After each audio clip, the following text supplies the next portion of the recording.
Eh bien, ça y est, il est 13h30 et donc on peut démarrer par ta présentation, Pierre-Yves.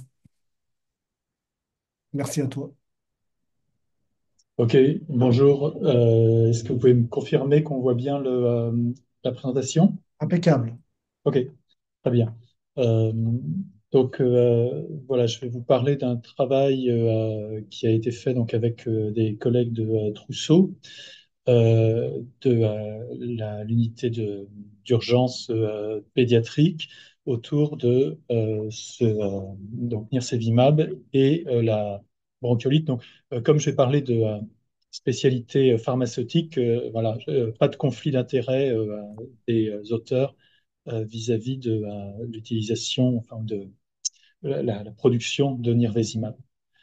Alors, la bronchiolite, c'est donc une maladie infectieuse avec différentes étiologies qui est très commune chez les enfants, qui est responsable en fait d'une très importante morbidité et de beaucoup d'admissions et de visites des enfants à l'hôpital alors c'est surtout en automne en fait en France, hein, c'est vraiment de novembre, décembre qui sont les mois les plus à risque de cette maladie. Donc c'est une maladie infectieuse avec, comme j'ai dit, différentes étiologies et la plus commune c'est l'infection à RSV, donc le virus syncytial respiratoire. Donc, c'est à peu près enfin, voilà, entre 2 sur 3 et 4 sur 5 des bronchiolites qui sont dus à ce virus. C'est donc une épidémie alors, qui est saisonnière dans les pays tempérés. Donc, comme je l'ai dit, avec un retentissement important en termes de visites et d'hospitalisation chez les plus jeunes.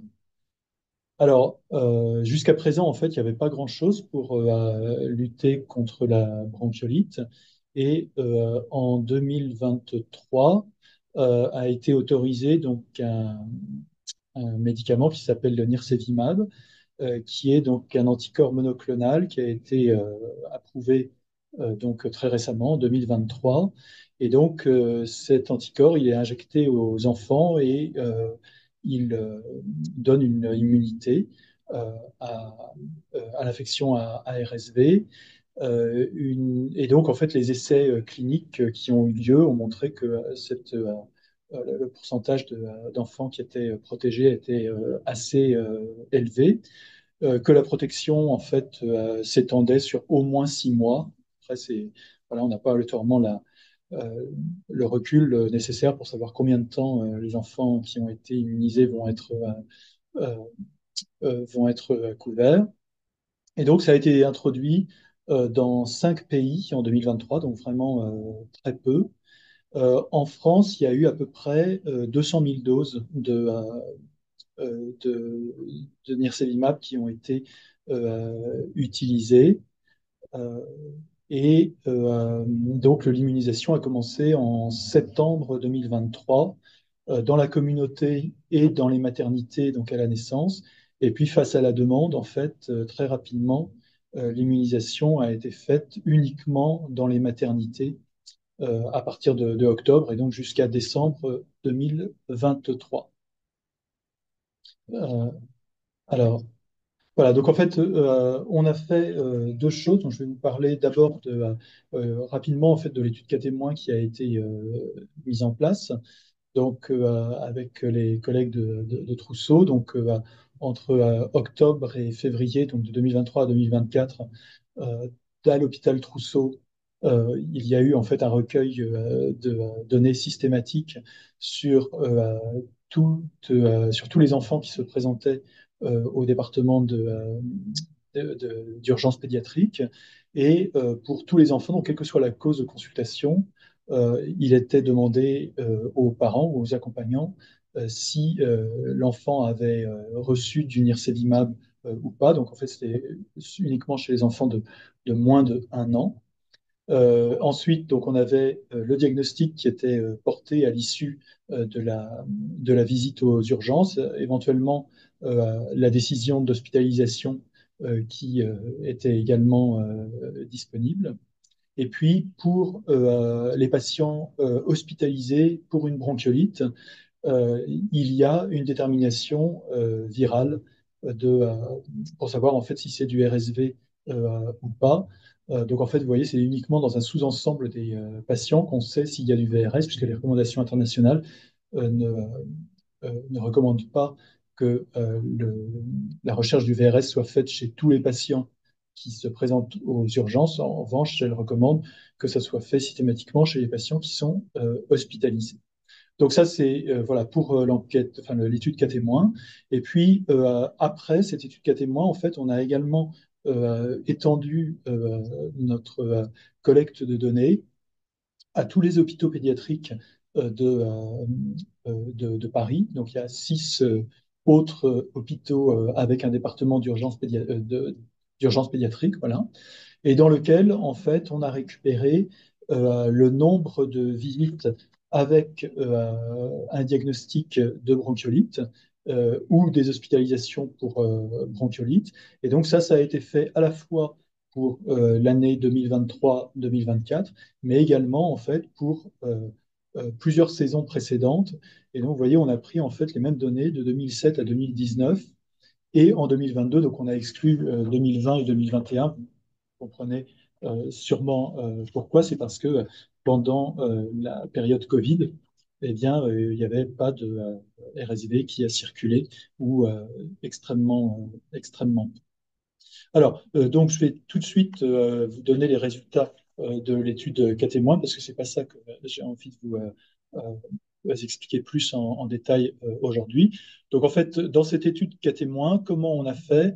On a pris d'une part, en fait, comme contrôle, les enfants qui se présentaient aux urgences pédiatriques et qui ont reçu un diagnostic autre que bronchiolite.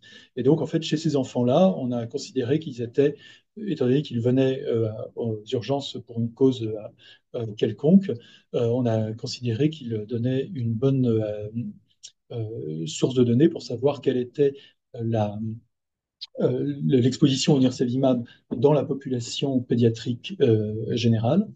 Et à ces enfants, on a comparé eh bien, ceux qui venaient et qui recevaient un diagnostic de bronchiolite en cas de visite.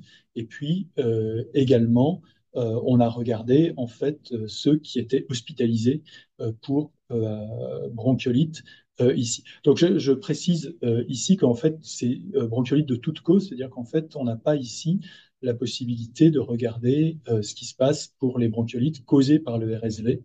Hein, c'est toute bronchiolite confondue. Et donc, comme vous voyez, ce qu'on a trouvé, c'est que les enfants qui recevaient euh, comment, un, euh, un diagnostic de bronchiolite, eh bien, avaient en général moins reçu de nirsevimab que les contrôles. Et donc, ça nous a permis de calculer une effectiveness de l'immunisation à nirsevimab. Donc, vous voyez, de l'ordre de 50 à 60% pour les visites euh, au, aux urgences et puis de l'ordre de 60 pour les hospitalisations euh, contre les bronchiolites de toute cause. Donc, après cette étude, finalement, une question qui se pose, c'est, voilà, donc on sait que ça marche. Les essais cliniques qui avaient dit que ça marchait, cette étude qui a témoin montre qu'effectivement il y a une protection. Mais le problème, c'est de savoir quel est l'impact en fait, c'est-à-dire combien de cas ont été évités et de pouvoir faire en fait des analyses de scénarios sur combien de cas on pourrait éviter si on immunisait une plus large fraction de la population. Alors bien sûr, là, il y a plusieurs problèmes qui se posent. Notamment, là, je vous montre un graphique avec le nombre de visites pour bronchiolite pour donc dans les 6 hôpitaux dont je parlais précédemment, cumulés sur différentes saisons. Et donc, vous voyez que d'une saison à l'autre, en fait, le nombre de visites pour bronchiolite, eh bien, il est assez variable. Et que si on regarde, par exemple, pour 2023, qui est la courbe rose, eh bien, finalement, en 2023, l'année où on a utilisé du nirsevimab, eh bien, on a un nombre de visites qui est certes moins grand que en moyenne les années d'avant, mais finalement qui est comparable à ce qu'on a eu en 2019. Et, et on voit en fait qu'il y a une variabilité hein, sur ce nombre de cas de bronchiolite qui sont vus aux urgences d'une année à l'autre. Donc en fait, c'est un peu compliqué dans ce cas-là de pouvoir juste comparer comparer ce qu'on a cette année aux années précédentes, puisque on a cette variabilité et donc c'est pas clair qu'on aura la meilleure précision pour essayer de déterminer l'impact en faisant une comparaison naïve aux années précédentes.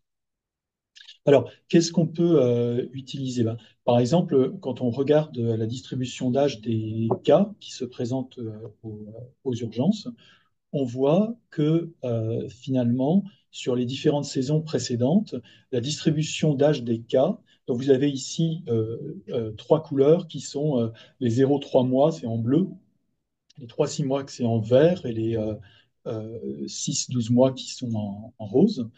Et on voit qu'en fait, sur les différentes saisons, eh bien, cette distribution d'âge des cas qui consultent aux urgences pour bronchiolite, elle est extrêmement stable dans les 4 années que l'on a considérées et qu'elle change en fait de manière assez importante en 2023 avec une diminution en fait des nombres de cas chez les très jeunes qui visitent les urgences. Et donc, en fait, on va essayer d'utiliser ça pour pouvoir construire un contrefactuel, ce qui serait advenu si on n'avait pas utilisé le nirsevimab. Alors, comment on fait ça? Ben, on fait plusieurs hypothèses. La première, c'est donc, on se dit, ben, comme les âges sont stables sur les différentes saisons hors nirsevimab, eh bien, on va proposer qu'en fait, il y ait un risque relatif de visite euh, selon l'âge qui soit euh, euh, constant d'une saison à l'autre.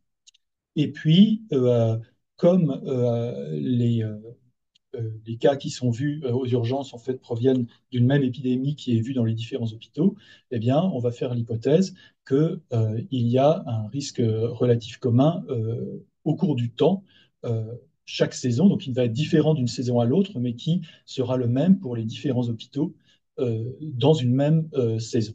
Et donc ça peut se résumer avec un modèle log linéaire qui est celui qui est décrit ici, dans lequel le Y correspond en fait au nombre de cas qui sont vus pour, dans un hôpital pour un âge et un temps donné. Et donc, on va paramétriser ça en disant qu'il va y avoir un intercept, le bêta SH, qui est propre à la saison et à l'hôpital, un profil temporel gamma ST qui est propre à la saison et donc qui change avec le temps, et puis un coefficient delta HA qui est quelque chose qui est propre à un hôpital et qui définit la distribution d'âge des cas dans cet hôpital. Et puis de la même façon, en fait, on fait un modèle pour la probabilité d'être hospitalisé au décours d'une visite pour bronchiolite qui est expliqué ici, en fait, uniquement par l'hôpital et par l'âge. Et donc, en fait, quand on ajuste ce modèle-là aux données des années passées, eh bien, en fait, on voit que euh, cette description est capable en fait de capturer assez bien les profils des cas que l'on a vus dans les différents hôpitaux au cours des différentes saisons. Donc vous avez ici à gauche l'ajustement du modèle logistique, du modèle log linéaire plutôt, au nombre de visites bronchiolite dans les départements d'urgence des différents hôpitaux au cours des différentes saisons. Et puis, à droite, vous avez le, le modèle logistique qui donne, hein, la probabilité d'être hospitalisé en fonction de l'âge, de la même façon, en fait, dans les différents hôpitaux et au cours des différentes saisons. Donc, en fait, voilà, cette description semble assez bien capturer ce qui se passe dans une année sans nirsevimab, et on va essayer d'utiliser ça pour pouvoir bâtir le contrefactuel ensuite. Donc, comment on fait ça? Ben, grosso modo, hein, ce qu'on va essayer de regarder, c'est de dire que les cas que l'on voit, ils sont, si on regarde sur la gauche, là, hein, c'est quand il n'y a pas de nirsevimab, on va avoir des cas donc, qui sont en orange, c'est tous les gens qui sont infectés par le RSV. Dans ces cas en orange, il y a une certaine partie qui vont être euh, hospitalisés. Et puis en bleu, vous avez les cas qui sont dus à d'autres étiologies. Et de la même façon, en fait, là, vous aurez des cas qui seront aux urgences, puis certains qui seront hospitalisés. Et donc, on va dire bah, que si on utilise du nirsevimab, il va y avoir en fait un changement qui va être que un certain nombre de personnes qui seraient venues visiter le département d'urgence bah, ne vont pas venir, puisqu'il y aura une protection conférée par le nirsevimab et donc une réduction du nombre de visites. Et puis qu'il y aura éventuellement également une réduction du risque d'hospitalisation en cas euh, en cas de visite due au nirsevimab. Donc, euh, on va essayer de faire ça. Alors, techniquement, en fait, hein, ce qu'on va faire, c'est que on va décrire les données donc, dans un diagramme de Lexis. Donc, le diagramme de Lexis, c'est le temps en abscisse et puis l'âge en ordonnée. Et donc, ce qui est bien dans ce diagramme-là, c'est qu'en fait, on va pouvoir voir les cohortes de naissance des enfants évoluer au cours du temps. Et donc ici, en fait, on a fait un diagramme de Lexis avec une grille de 15 jours, c'est-à-dire qu'on prend les données temporellement agrégées en blocs de 15 jours et puis temporellement agrégées en tranches d'âge de 15 jours également. Donc en fait, ce qu'on est capable de calculer à partir des données qu'on a, c'est l'exposition au nirsevimab. Donc vous avez ici à droite en haut la courbe qui montre en fait l'exposition au nirsevimab en fonction du temps alors c'est plutôt par cohorte de naissance. Donc vous voyez qu'en fait les enfants qui sont nés, donc c'est tout à gauche, en novembre 2022, donc il y avait déjà un an en fait quand on les a observés, ont été très peu immunisés puisque la recommandation n'était pas que ça soit utilisé chez eux. En revanche, les enfants qui sont nés entre novembre et décembre 2023, eux, ont été beaucoup plus utilisés. Vous voyez que c'est presque à 70% le taux d'immunisation. L'autre chose qu'on a, c'est, comme je vous ai dit au départ, les infections par RSV au cours chez les personnes hospitalisées que l'on a récupérées. Alors, il y a deux paramètres que l'on va utiliser qui résument en fait ce que je vous ai montré tout à l'heure sur le graphique. Donc, un paramètre qui va être la réduction du nombre de visites dues à l'immunisation par nirsevimab, et puis un deuxième paramètre qui va être la réduction du nombre d'hospitalisations en cas de visite lorsque il y a nirsevimab par rapport à pas de nirsevimab. Donc, je vais passer oui, très rapidement. Donc, il y a un certain nombre d'hypothèses qui sont nécessaires pour s'assurer en fait que ce qu'on va raconter permet bien de d'écrire un bon contrefactuel. Donc, qui sont des choses assez classiques. On va considérer que l'utilisation de nirsevimab ne peut pas causer de nouvelles infections par RSV qui n'auraient pas eu lieu en absence de nirsevimab, donc pas d'aggravation. On va supposer ici également qu'on n'a pas de compétition, c'est-à-dire que euh, les, euh, les infections qui sont causées par d'autres virus que le RSV ne vont pas être affectées non plus par le fait que les personnes soient immunisées par le nirsevimab. Il y a tout un tas d'autres hypothèses qu'il faut faire, mais je vais passer très vite pour vous montrer juste les résultats. Donc, je vais passer ça simplement pour dire, ben voilà, on peut tout mettre ça en équation, et donc à la fin, on arrive à une estimation qui va être que les, euh, la réduction des visites aux urgences était de l'ordre de 66%. Et donc ça, ici, ce qui est différent par rapport à l'étude cas témoin, c'est que ce 66%, c'est uniquement chez les personnes qui sont infectées par le RSV. Et puis, de la même façon, en fait, la réduction de l'hospitalisation chez les personnes qui sont infectées par le RSV et euh, qui vont visiter les urgences était réduite de l'ordre de 76%. Donc, je finis juste avec ceci. Donc, à partir de ces deux estimations, eh bien, on peut reconstruire la réalité contrefactuelle. Et c'est ce qui est montré ici dans le graphique qui est à droite en haut, où on a en fait le nombre de cas de visites aux urgences qui a été observé en rose pointillé. Et puis maintenant, en fait, eh bien, on peut superposer là-dessus le nombre de cas que l'on aurait dû voir s'il n'y avait pas eu de nirsevimab utilisé. Et sur le graphique du bas, eh bien, on voit les deux barres qui sont les plus à gauche montrent en fait la réduction entre ces deux courbes roses pointillées et continues, à savoir qu'on a eu en tout, en prenant en compte toutes les étiologies ensemble, 17% de visites en moins au cours de la saison et 28% d'hospitalisation en moins et c'est là aussi ce qui est intéressant à faire, c'est que on peut simuler ce qui se serait passé si, par exemple, on avait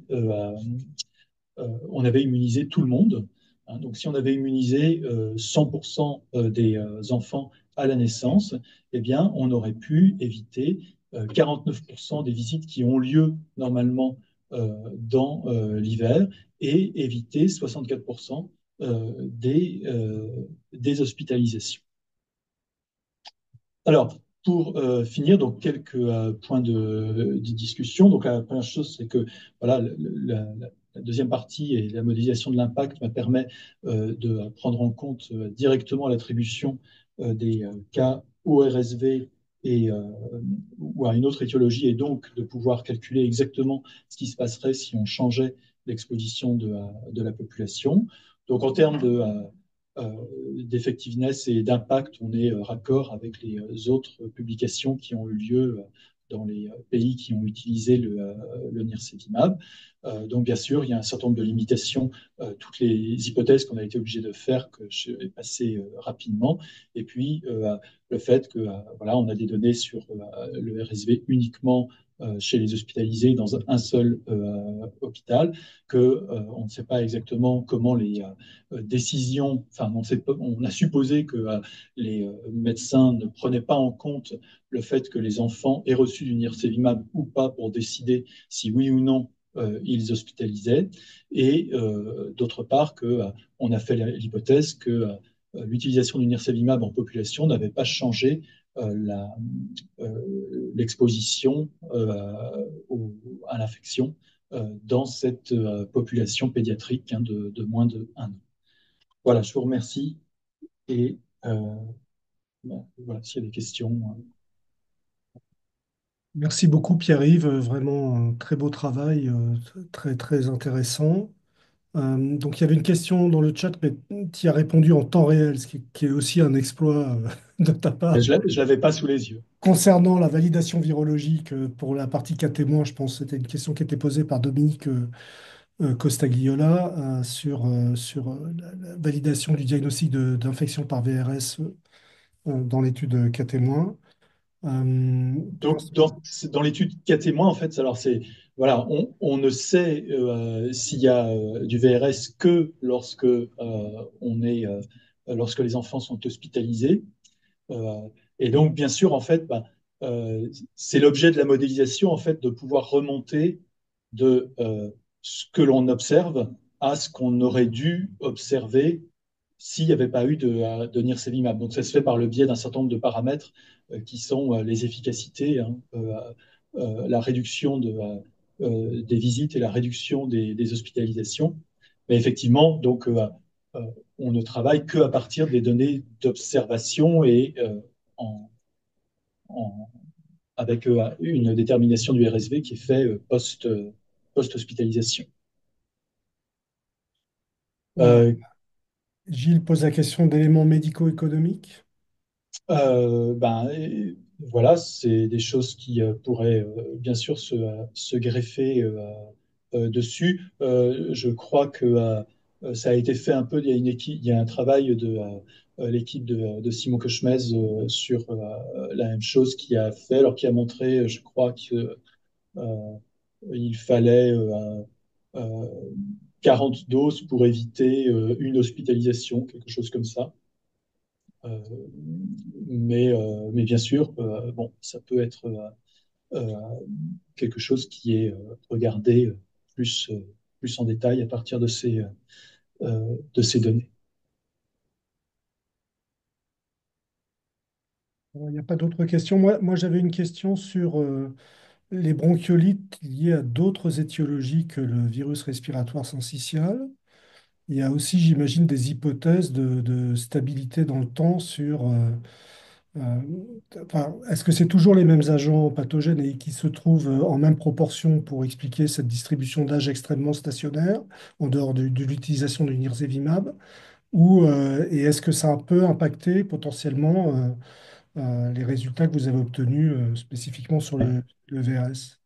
Alors, donc ça, je pense qu'on ne sait pas très bien.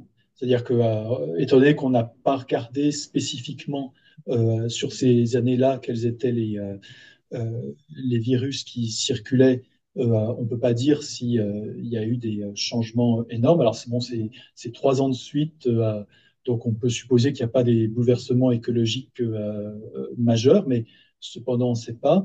En fait, c'est un des aspects intéressants du travail, je trouve, c'est que finalement, on mixe un espèce de description tout à fait phénoménologique de ce que c'est que le nombre de cas qui viennent aux urgences, puisqu'en fait, on en fait un modèle statistique qui n'explique rien, mais qui reproduit finalement de manière assez. Alors, c'est pas peut-être complètement inattendu, mais en tout cas, c'est de manière assez surprenante qui reproduit très bien les données. C'est-à-dire que, en fait, rien au départ ne assurait qu'un modèle log linéaire dans lequel euh, on divise d'un côté les aspects temporels, de l'autre côté les aspects liés à l'âge, euh, soit une bonne représentation de ce qui se passe au cours du temps. Et donc, contrairement, par exemple, à des travaux de modélisation plus dans lequel on regarde la transmission du RSV, où on est obligé d'avoir un modèle mécaniste derrière, bah ici, en fait, le point de départ, c'est un modèle purement phénoménologique. On ne sait pas exactement, voilà, on n'a pas d'explication sur ce qu'il dit, mais on voit qu'il fait très bien le job. Et donc, voilà, ça donne la motivation pour dire, bah, si ça a très bien marché sur les années précédentes, c'est ce qui aurait dû arriver euh, dans l'année où on a utilisé le nirsevimab. Mais donc, bien sûr, euh, ça a les avantages enfin, ça a les inconvénients plutôt de cette simplicité. C'est que tous les, euh, rien ne nous dit que en 2023, finalement, bah, ça aurait dû. On fait l'hypothèse que ça aurait dû être pareil que les années précédentes, mais on n'a pas tellement de choses pour le substantier, mis à part que ça a été le cas sur les 4 années qu'on a regardées précédemment. Et bah, écoute, merci à nouveau Pierre-Yves et on va passer à la présentation suivante. Donc, il y a la présentation de l'équipe Clépivir avec deux topos qu'on va enchaîner les uns l'un à la suite de l'autre avant de passer à la séance de questions. Et donc autour plutôt de problématiques d'économie de la santé ou de fardeau de santé publique. Donc le premier de ces travaux est présenté par Paul Mouller, à qui je passe la parole et puis je prendrai le relais une fois qu'il aura fini sa présentation. À toi, Paul. Oui, bonjour. Est-ce que vous voyez ma présentation? Oui, Ok. Eh ben, déjà, merci de me laisser l'opportunité de parler à ce séminaire. Donc, moi, je vais vous parler de des postes de santé pour les pathologies cardiovasculaires aiguës pendant la pandémie de Covid-19.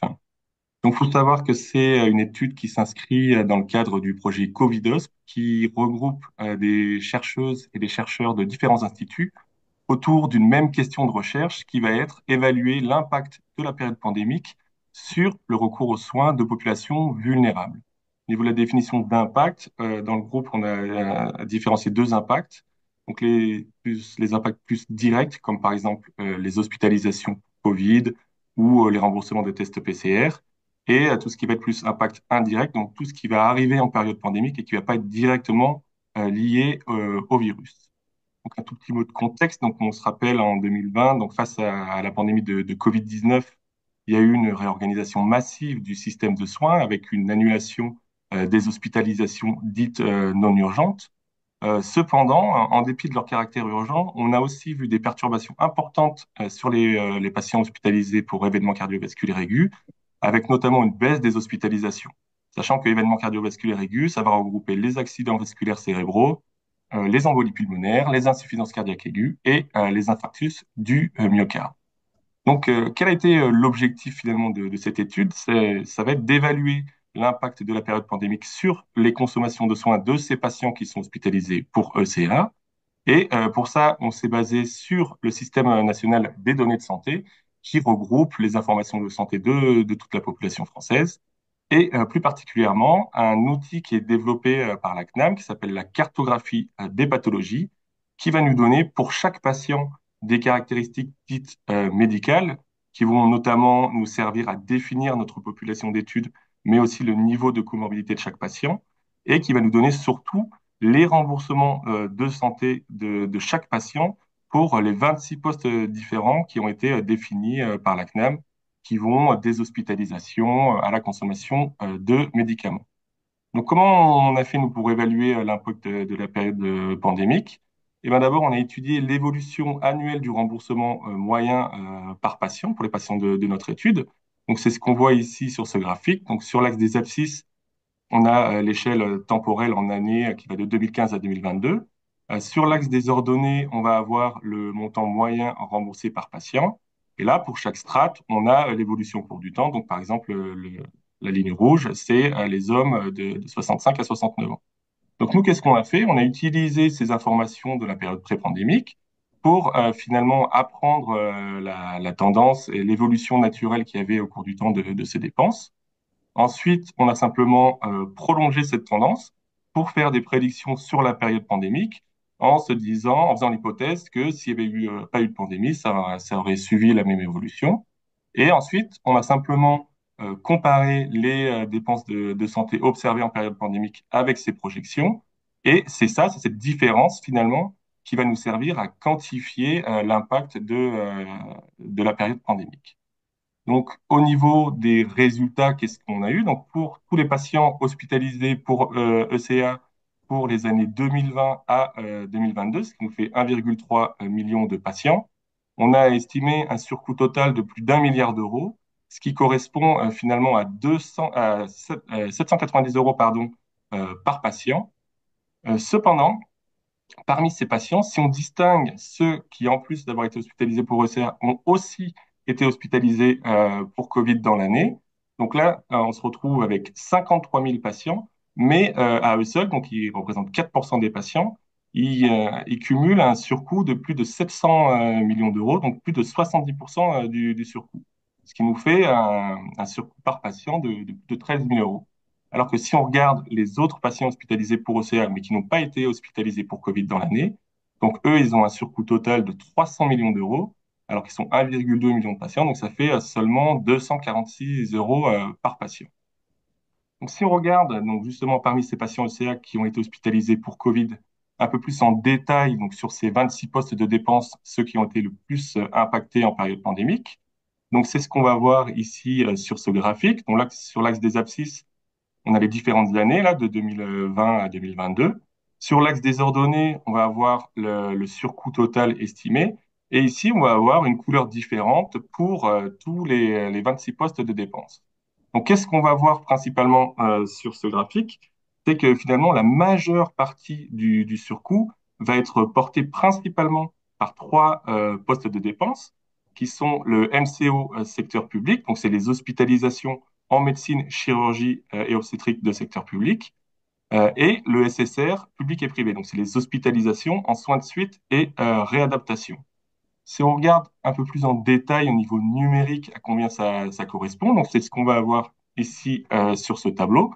Donc ici, on a les différentes années et ici les différents postes de dépenses. Donc par exemple, ici en 2020, un MCO à secteur public, on a un surcoût estimé de 95,2 millions d'euros. Et donc c'est une augmentation de 60% par rapport au montant qui avait été projeté de la période pré-pandémique. Donc, on retrouve, pardon, les mêmes informations que sur le graphique d'avant. Donc, le MCO et SSR qui sont particulièrement touchés, qui laissent plus penser à un impact direct de la période pandémique. Donc, on imagine que c'est les surcoûts liés à l'hospitalisation pour la prise en charge de la phase aiguë de la pathologie et ensuite pour la réadaptation, les services de réadaptation avant le retour à domicile. Mais on voit qu'il y a d'autres postes de dépenses aussi qui ont été touchés. Donc, par exemple, ici, la psychiatrie secteur public et psychiatrie secteur privé. Donc, avec des montants bruts qui sont moins élevés, on voit c'est 2,1 millions d'euros, par exemple, en psychiatrie secteur public en 2020. Mais cependant, ça représente une augmentation très importante par rapport au montant qui était projeté, qui est de plus 95% par rapport au montant attendu. Donc, ce qu'on retrouve aussi comme information très importante sur ce tableau, c'est que ce surcoût, il n'est pas limité finalement à 2020 et 2021, qui étaient plus les phases aiguës de la pandémie, mais en 2022, on a un surcoût estimé de plus de 314 millions d'euros, qui est même plus important que 2020 et 2021. Si on regarde maintenant pour les patients qui n'ont pas été hospitalisés pour Covid-19, les patients ECA pas hospitalisés pour Covid-19, on voit qu'il y a quand même eu des perturbations, eux aussi, au niveau de leur remboursement de santé. Donc, on voit ici, par exemple, en pharmacie et en biologie, donc, qui laisse penser que c'est dû aux politiques de tests massifs qui ont été remboursés, donc PCR ou autotest, donc plus un impact direct de la période pandémique. Mais on voit qu'il y a d'autres postes de dépenses aussi qui ont été perturbés, comme par exemple le SSR public, le MCO public, et on retrouve aussi ces surconsommations en psychiatrie publique et psychiatrie privée. Et information importante aussi, on voit que en 2022, même pour ces patients donc pas hospitalisés pour Covid, il y a encore un surcoût de 205 millions d'euros. Donc pour résumer, qu'est-ce qu'on a mis en évidence dans cette étude? Donc il y a ce qui relève plus de l'impact direct de la période pandémique. On a vu que 70% du surcoût était porté par les patients qui ont été aussi hospitalisés pour Covid, alors qu'ils représentent que 4% de l'effectif de notre étude. On voit que c'est un surcoût qui semble être lié à la prise en charge directe de la pathologie de Covid-19, avec un surcoût pour les hospitalisations et pour les services de réadaptation. Mais on a pu voir aussi qu'il y avait un impact qui semblerait indirect de la période pandémique, avec des perturbations aussi chez les patients qui n'ont pas été hospitalisés pour Covid, des surcoûts notamment pour des secteurs comme la psychiatrie, et surtout un surcoût qui perdure en 2022. Donc, quel est le message important de cette présentation qu'on pourrait retenir en quelques mots? Donc, il y a eu des modifications très importantes des remboursements de soins des patients ECA en période pandémique. On a vu qu'il y avait un impact direct, un impact aussi indirect, et surtout que ces perturbations sont persistantes au cours du temps. Donc, merci beaucoup pour votre attention. Si vous avez quelques questions, je vais essayer d'y répondre. Merci Paul. Et effectivement, c'est peut-être mieux de répondre aux questions, en tout cas les deux qui sont posées sur le chat avant de passer à la présentation suivante. Donc, la première question de Pierre-Yves Boel, est-ce que ce sont des surcoûts ou des reports? Et la deuxième question de Dominique Costaguiola, le surcoût est-il lié à une augmentation du nombre d'hospitalisations pour ces pathologies? Alors, est-ce que c'est un report? Alors, je dirais pour les patients, pour cela, je vois pas comment ça peut être un report puisque le surcoût, il est toutes les années. Donc, la question qui pourrait se poser, j'imagine, sur cette question des reports, c'est peut-être par exemple pour les patients ECA Covid-, où on voit ici justement qu'il y a eu un déficit en MCO secteur public et donc potentiellement que ça se rattraperait, mais les montants semblent pas correspondre. Alors après, je ne sais pas s'il y a un peu plus de détails sur cette question de report, parce que j'imagine un report, c'est s'il y avait eu un déficit en 2020 et du coup ça se reporterait sur 2021 et 2022, mais j'ai C'est pas ça, c'est l'impression. ça. C'est ça Oui, qu'il oui. suggérait Pierre-Yves. Bah, on dirait pas parce que le poste principal qui va driver finalement une baisse des remboursements en 2020, c'est le MCO secteur public. Et on voit que là, les 165 millions, ils sont pas du tout rattrapés par les 33 et les 29. Et la deuxième question, excusez-moi, de Dominique, parce que je n'ai pas accès au chat. Est-ce que pardon, le surcoût est-il lié à une augmentation du nombre d'hospitalisations? Non, parce que c'est un coût moyen par patient, en fait. C'est pas un coût brut. On modélise le coût moyen par patient et après on l'applique aux effectifs. Donc, Mais si les effectifs changent, mais justement, non, parce que est-ce que ma question c'était au fond, est-ce une partie de l'augmentation était liée au fait que les effectifs ont changé et qu'il y aurait par exemple plus de gens ECA en 2021 qu'il y en avait en 2020? non, en fait, en réalité, c'est l'inverse. Il y a eu une baisse des hospitalisations pour ces patients. Et en fait, le coût moyen par patient augmente, mais le coût total, notamment, je crois, en 2021, j'ai plus exactement les chiffres, baisse. Mais c'est vraiment le coût par patient en prenant en compte les différentes comorbidités, l'âge et le sexe qui augmentent. Ça, c'est sûr. Et alors, une dernière question avant de passer à l'exposé d'après. Le tarif par groupe homogène de malades, GHM, a-t-il été stable sur la période? Alors ça, on n'a pas regardé ça, mais c'est vrai que les évolutions des GHM peuvent sans doute expliquer des évolutions de coûts.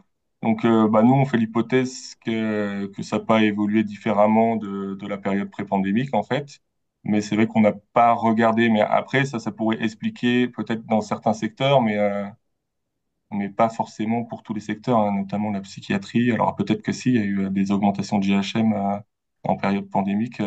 C'est une piste à explorer. C'est pas quelque chose qu'on a regardé. Là, pour le moment, on a regardé les montants bruts, les différences, mais pour les causes de ces variations, on n'a pas regardé ça en précision, mais c'est quelque chose qu'on pourra regarder. Et merci, merci Paul. On va passer donc Merci. à la présentation que je vais faire. Si Oui. tu veux arrêter ton partage. Merci.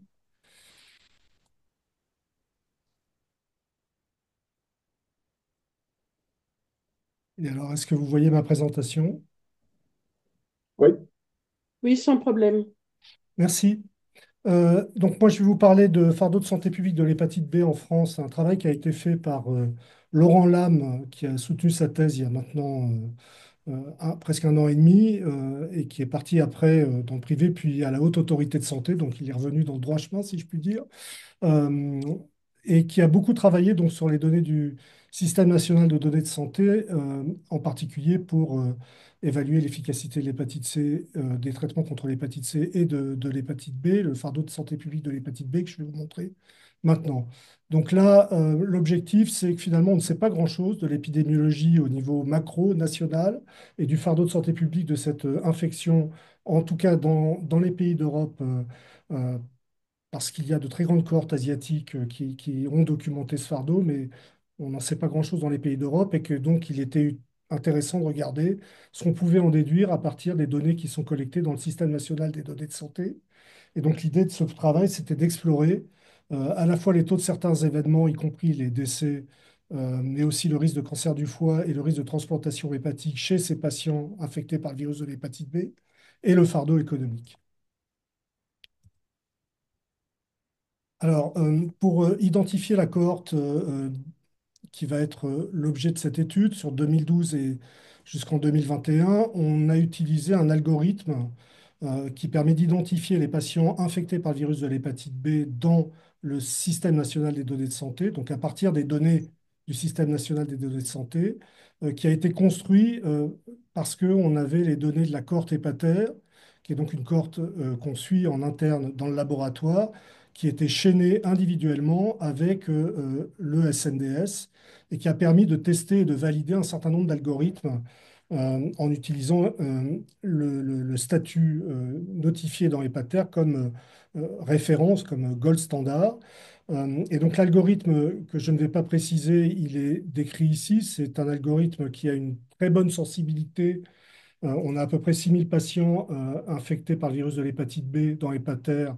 Et donc, il permet de les détecter avec une sensibilité voisine de 96%. Et une des forces de la cohorte, c'est qu'on avait aussi des patients infectés par le virus de l'hépatite C, ce qui nous a permis de faire un groupe contrôle, mais quand même un peu particulier parce que porteur d'hépatite, et de pouvoir valider la spécificité dans une population atteinte d'hépatite, je précise, mais pas de l'hépatite B, de cet algorithme qui était à 85%, ce qui nous laissait penser, appliqué à la population générale, qu'on aurait une spécificité bien meilleure, puisque évidemment, pas ce filtre de l'hépatite qui s'applique à la population générale. Euh, les données qui sont issues, extraites du Système national de données de santé, c'est toutes les données de consommation de soins, qu'il s'agisse d'hospitalisation, de visite médicale, de pharmacie, bien entendu. Et puis, on s'est intéressé à trois événements de santé qui sont la survenue de carcinome hépatocellulaire, de cancer du foie, qui est une des complications de l'hépatite B, euh, l'existence d'une transplantation hépatique est un des modes de traitement potentiels du cancer du foie lié à l'hépatite B ou de la cirrhose, qui est aussi une complication qui est la conséquence long terme d'une infection chronique. Et puis évidemment, des causes de décès qui figurent dans le système national des données de santé. On a également extrait l'ensemble des données de consommation de soins, comme je l'ai dit, et elles ont été euh, calculées par patient et par année. Et on a essayé de caractériser les tendances de ces événements et de cette consommation de soins entre 2012 et 2021 en utilisant des modèles de poissons. Et les données de consommation ont été regroupées non pas en 26 mais en 12 catégories pour ce travail. Euh, une des particularités, ça a été d'apparier cette cohorte identifiée de patients atteints d'hépatite B avec une cohorte issue de la population générale, de même taille, et apparier elle-même aux patients hépatite B sur l'âge exact, à l'année près, sur le genre et sur un indice qui s'appelle l'indice de déprivation sociale, qui est un marqueur, un proxy finalement du statut social et socio-économique de la personne et qui donne, donc est calculé euh, avec des éléments qui figurent sur la note de bas de page là, qui a été publiée en 2009 d'ailleurs par Grégoire Ray. Je n'avais pas cette notion avant d'avoir fait ces diapos, mais qui est donc un proxy indirect, mais basé malgré tout sur l'environnement géographique et social dans lequel vit le patient et qui permet d'avoir cet ajustement potentiel sur le statut social de la personne. Et donc, l'objectif, ça a été pour vraiment évaluer le fardeau lié à l'infection par le virus de l'hépatite B, de faire les différences entre ce qu'on observait dans cette cohorte de patients infectés par le virus de l'hépatite B et la population générale, à parier sur l'âge, le sexe et cet indice de déprivation sociale. Donc maintenant, les résultats, on a identifié 102 933 patients avec l'algorithme que je vous ai présenté entre 2012 et 2021.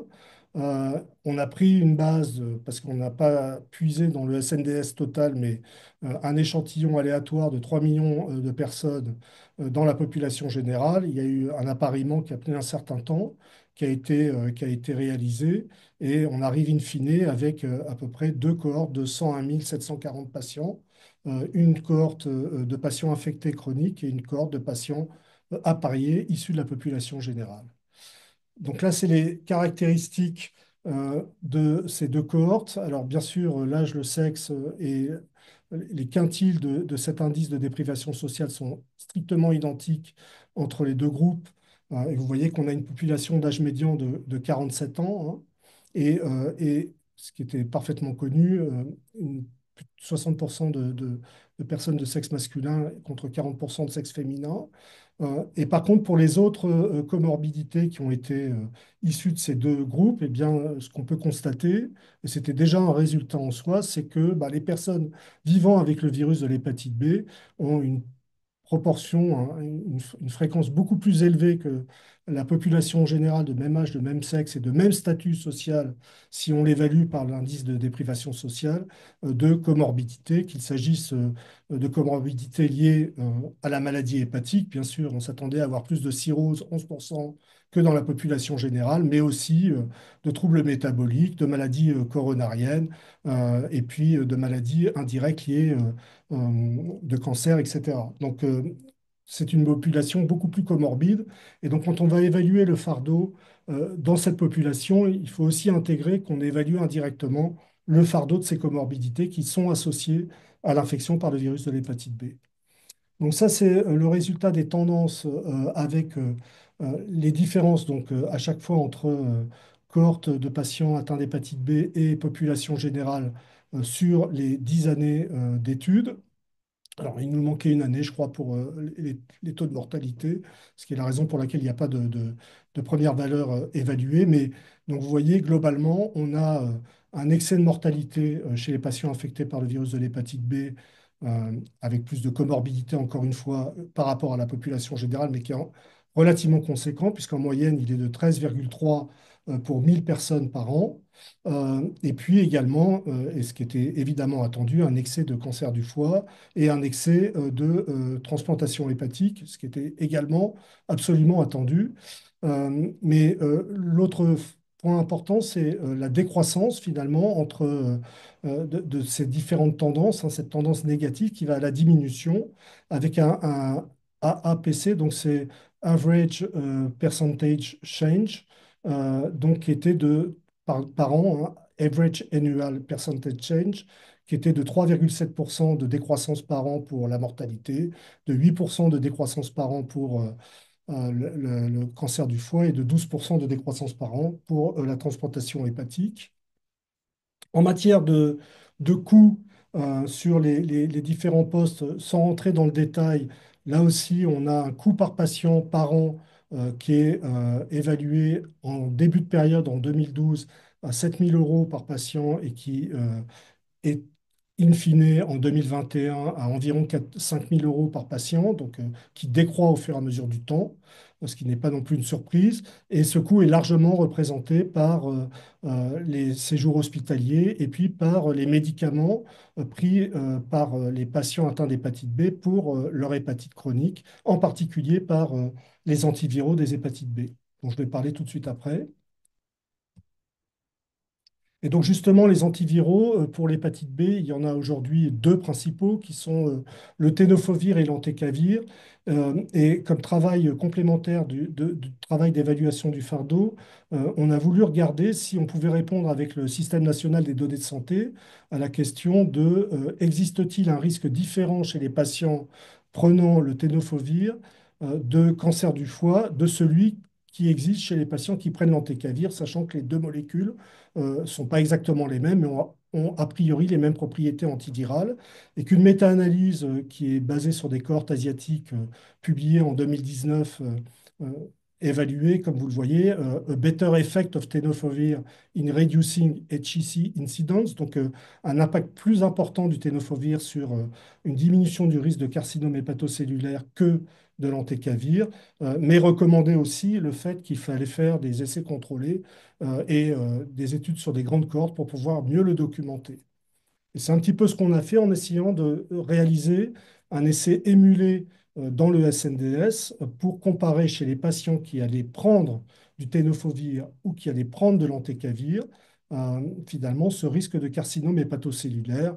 Donc, je passe sur les méthodes statistiques, mais il y a la définition d'une période de temps immortel, une landmark période qui fait que le temps de suivi va démarrer après un certain moment, après la première prise de traitement dans les deux groupes. Et puis, on a ajusté aux caractéristiques baseline en faisant de la propension et en pondérant par l'inverse la probabilité d'être traité et en tenant compte de différentes périodes de suivi, donc aussi en prenant en compte les censures qui ne s'opéraient pas forcément au même moment pour les deux groupes traités. In fine, malgré tout, on arrive à un groupe de 6 628 patients traités par entecavir et 7 426 patients traités par tenofovir. Après avoir pondéré par l'inverse de la propension de recevoir le traitement, euh, on s'aperçoit que les comorbidités sont bien équilibrées entre les deux groupes. Et le résultat, je vous le donne en mille parce que ça n'a pas été facile à publier, eh ben, c'est qu'au lieu d'avoir une diminution du risque de carcinome hépatocellulaire dans le groupe tenofovir par rapport au groupe entecavir, on a plutôt une augmentation, c'est-à-dire qu'un risque plus élevé dans ce groupe que dans le groupe par entecavir qui est en noir et le groupe tenofovir qui est en rouge. Et là, vous avez ici les incidences cumulées. C'est des modèles de risque compétitifs, je le précise, et aucune différence sur le risque de décès avec les résultats qui sont présentés pour les valeurs de force d'association dans le tableau qui est présenté ici. Alors, on a beaucoup réfléchi sur la signification de cette différence, auquel on ne croit pas plus que dans l'autre sens, au passage. Euh, Probablement un des biais qu'on n'a pas pu contrôler, c'est un biais d'indication qui est lié au fait que les patients probablement qui recevaient le tenofovir étaient peut-être ceux qui justement avaient un risque a priori de carcinome hépatocellulaire plus élevé que l'entecavir, euh, eu égard à justement la rumeur qui circulait que l'entecavir était potentiellement moins efficace pour prévenir ce risque de carcinome hépatocellulaire. Et en particulier, nous n'avons pas pu ajuster sur deux facteurs qui sont importants et qui drivent potentiellement ce risque de carcinome hépatocellulaire, qui sont en premier lieu le stade de fibrose de la personne, l'existence d'une fibrose avancée qu'on n'a pas dans le SNDS, et en deuxième lieu l'origine géographique de la personne, puisqu'on sait que selon l'origine géographique, les risques de carcinome hépatocellulaire ne sont pas les mêmes, et les attitudes et les pratiques des prescripteurs peuvent dépendre finalement de cette connaissance. Voilà. Alors, je vais aller sur le chat. J'arrive.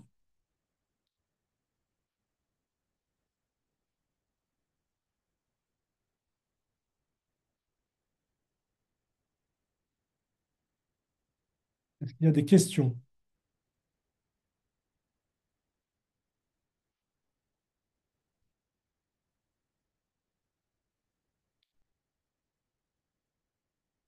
Pas de Oui, questions? j'avais une question en fait. Dans ce que vous avez calculé comme burden, est-ce que vous arrivez à des choses très différentes de ce à quoi arrive la CNAM, ou est-ce que la CNAM il différencie pas hépatite B, hépatite C, donc on ne sait pas? La CNAM ne fait pas ce travail pour l'hépatite B, pour les autres, pour les hépatites B autres que celles qui sont en affection de longue durée. Et ça ne représente que 20 à 30 % des hépatites B de l'ensemble de la cohorte.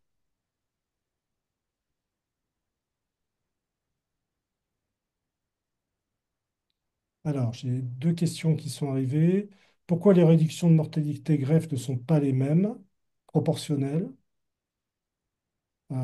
Parce que je pense qu'en particulier, les comorbidités n'évoluent pas forcément dans le même sens et que la mortalité, là, c'est la mortalité toute cause, hein. Euh, voilà, je pense que c'est parce que ce ne sont pas que les maladies hépatiques qui sont en cause dans la mortalité.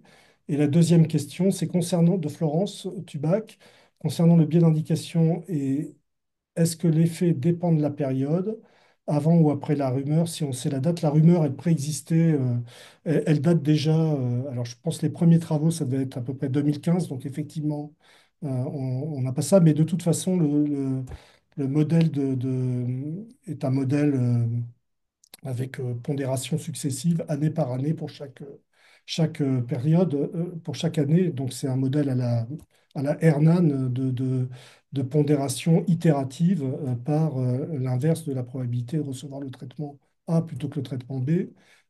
Et donc, a priori, cet effet de rumeur est contrôlé par ce type de méthode. D'ailleurs, les poids sont très, très stables et bien normalisés à 1. Et l'autre chose, c'est que pour les tendances, on a regardé s'il y avait effectivement un effet de ce type-là avec des modèles, je ne sais pas dire les joint point modèles, et on n'a pas trouvé de rupture de tendance, en tout cas, dans les décroissances des différents indicateurs au fur et à mesure du temps. Donc, j'espère avoir répondu à peu près aux questions. Et donc, il est presque 14h30.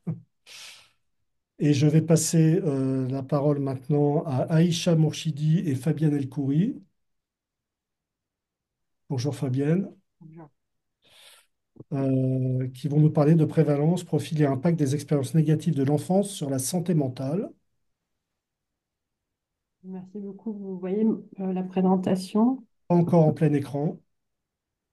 C'est bon, c'est à Ah, vous. merci. Voilà, on va présenter ces analyses à deux et c'est un travail en cours, c'est un travail qu'on a entamé l'année dernière. Ça fait partie d'un projet plus large sur les expériences les expériences négatives et les violences durant l'enfance.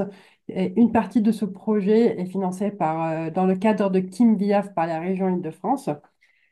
Voilà, on va parler des premières analyses, mais surtout aussi de ce qu'on va faire après. Alors, on n'a pas vraiment une définition scientifique universellement reconnue des expériences négatives de l'enfance et des violences faites aux enfants. On parle en anglais des Adverse Childhood Experiences, des ACE. On va parler de ACE toute cette présentation. Mais voilà, il y a quand même un consensus du fait que c'est des facteurs de risque psychosociaux survenus durant l'enfance avant l'âge de 18 ans et surtout associé à des conséquences négatives sur la santé physique ou mentale ou sociale à long terme. Il y a des auteurs et autrices parlent de 5 caractéristiques des ACE, nocifs, harmful, chroniques, stressants ou voilà, qui provoquent la détresse, cumulatifs et d'une gravité variable. Alors, comme je viens il n'y a pas vraiment une seule façon de mesurer les ACE qui est utilisée d'une manière standardisée, mais on mesure surtout les violences verbales subies par les enfants, les violences sexuelles, les violences physiques, les négligences émotionnelles et physiques, mais aussi des facteurs de risque psychosociaux au niveau du foyer, au niveau de la famille, par exemple, maladie mentale d'un parent, le fait que l'enfant est témoin de violences conjugales au sein du foyer, l'usage de substances au sein du foyer, l'incarcération parentale ou séparation des parents. Sachant que aussi, dans certaines définitions des ACE, le fait de subir des difficultés financières, difficultés socio-économiques aussi peut être déclaré comme une expérience négative de l'enfance. Alors, selon des revues systématiques, on peut dire qu'en Europe, environ 40% des individus ont subi au moins un ACE durant leur vie. En Amérique du Nord, on peut dire que c'est un peu plus. Et il y a une revue systématique qui est sortie vraiment récemment et qui a dit, voilà, encore une fois, avec les biais existants, que c'est pas vraiment la même définition d'une étude à une autre, mais selon les études, environ 60% des personnes ont subi au moins un ACE. Euh, voilà, après, il y a des études qui parlent des ACE d'une manière générale, il y a d'autres études qui parlent un peu plus des violences, spécialement les violences physiques et les violences sexuelles, où on a beaucoup, beaucoup de littérature sur leur prévalence et aussi sur leur effet sur la santé. Selon l'OMS, environ 600 enfants âgés de moins de 5 ans sur 10, soit 400 millions d'enfants, subissent régulièrement des châtiments corporels et ou des violences psychologiques de la part de leurs parents. Voilà, c'est des violences verbales et physiques. Et une fille sur 5 et un garçon sur 7 déclarent avoir subi des violences sexuelles dans leur enfance. Et pour les violences sexuelles et pour les violences physiques, encore une fois, c'est des études, des mesures, en utilisant deux mesures différentes sur la même population. On n'a pas tout le temps les mêmes prévalences. Mais en tout cas, on a quand même beaucoup d'études qui montrent l'effet de subir au moins un ACE sur plein d'outcomes de santé. Ça, ce graphique, c'est une revue systématique qui montre que le fait d'être exposé à au moins un ACE durant l'enfance, bien sûr, serait lié à l'usage de substances, au risque suicidaire, douleurs somatiques, troubles de sommeil, plein de problèmes de santé mentale, pas au diabète, même si en présentant ces résultats devant des psychologues qui accompagnent des victimes de violences, ils m'ont dit non, ça a un effet sur la diabète, mais on ne le voit pas dans la littérature. Voilà, il y a plein de différentes associations entre les ACE et les outcomes de santé. Pour certains outcomes de santé, spécialement concernant la santé mentale, le fait de subir plusieurs ACE est lié à un effet encore plus important, notamment pour le risque suicidaire, qui peut, dans certaines études, avoir un odds ratio qui est presque 30 pour, par exemple, des tentatives de suicide. Et comme je viens de dire, il y a d'autres études qui montrent que l'effet de certains ACE, notamment les violences sexuelles, où on a beaucoup, beaucoup d'études qui montrent que le fait de subir des violences sexuelles durant l'enfance est lié à plein de problèmes de santé mentale, mais aussi de santé physique, notamment les douleurs, mais aussi les troubles de sommeil, mais aussi bien sûr les risques suicidaires. On a aussi des revues systématiques qui montrent que euh, le fait de subir des violences physiques durant l'enfance est aussi lié à plein, plein d'outcomes de santé. Et c'est là où vous allez me dire, mais pourquoi on continue à étudier ça? Mais en fait, dans la plupart de ces études-là, déjà, il y a très peu d'études en population générale qui ont étudié tous les EIS en même temps. La plupart du temps, on va étudier certains, on n'étudie pas tous, et aussi, dans la plupart du temps, on ne va pas étudier des facts. L'intersection entre le fait de subir des ACE et les difficultés financières et les inégalités sociales de santé. En dehors du fait que, effectivement, dans certaines définitions des ACE, les difficultés financières, ça fait partie des événements négatifs durant l'enfance. Indépendamment de ça, on a des études qui montrent que euh, le fait de subir des difficultés financières aussi peut augmenter le risque de subir certaines violences, notamment les violences physiques, les violences verbales, les violences sexuelles, bien sûr les négligences. Du coup, les difficultés financières, les inégalités sociales de santé sont en même temps des ACE, mais aussi en même temps, ils peuvent augmenter le risque de ACE, mais aussi euh, dans certaines études, spécialement pour, par exemple, une cohorte anglaise, on a montré que l'effet des inégalités sociales de santé pourrait même être expliqué par les ACE. Et ça, on le regarde pas, on le quantifie très rarement en dehors de cette étude. Par exemple, dans cette étude, on a montré qu'environ un sixième de ce risque de problèmes de comportement socio-émotionnel, de handicap cognitif et de surpoids, obésité chez les adolescents et adolescentes grandissants dans des conditions socio-économiques défavorisées au Royaume-Uni, et c'était expliqué par des adversités vécues jusqu'à l'âge de 5 ans. En dehors du fait que la relation entre inégalité sociale de santé et outcome de santé peut être médiée par les EIS, aussi les inégalités sociales de santé peuvent aussi, le contexte de difficulté peuvent aussi être ou bien un facteur de résilience ou bien un facteur de risque ou un facteur de modération. À nous on va aussi regarder ça entre EIS et problèmes de santé. Du coup, ça c'est un peu le cadre de notre projet global. Mais dans un premier temps, on va juste simplement commencer par regarder les prévalences de X dans la population générale française. On n'a vraiment pas des informations très détaillées ou des études population générale qui ont mesuré les ACE en France. Et heureusement que grâce à Judith notamment, ou grâce à Judith, on a pu mesurer les ACE en Constance en 2020. Voilà, du coup, dans un premier temps, on va voir la prévalence et dans un deuxième temps, on va regarder l'impact des IS sur des outcomes de santé, notamment santé mentale, mais aussi usage de substances, de façon individuelle, du coup, un IS à part, bien sûr, à chaque fois en prenant en compte d'autres, et aussi d'une manière cumulative, les outcomes de santé pour, dans un troisième temps, regarder des facteurs de modération, des facteurs de médiation et l'intersection entre inégalité sociale de santé et ACE sur l'effet de la santé. Bon, encore une fois, c'est un travail débuté assez récemment et voilà. Mais Aïcha, elle a travaillé sur ces données. Ça fait 1 an qu'elle travaille sur ces données. Elle va présenter ses résultats qui, encore une fois, sont toujours, voilà, on est toujours en train de travailler sur ce projet.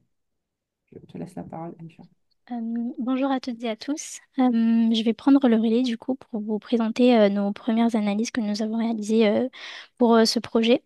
Dans un premier temps, on travaille avec les données de la cohorte Constance.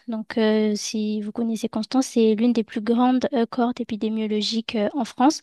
Elle regroupe une partie de la population française métropolitaine qui est âgée de 18 à 69 ans.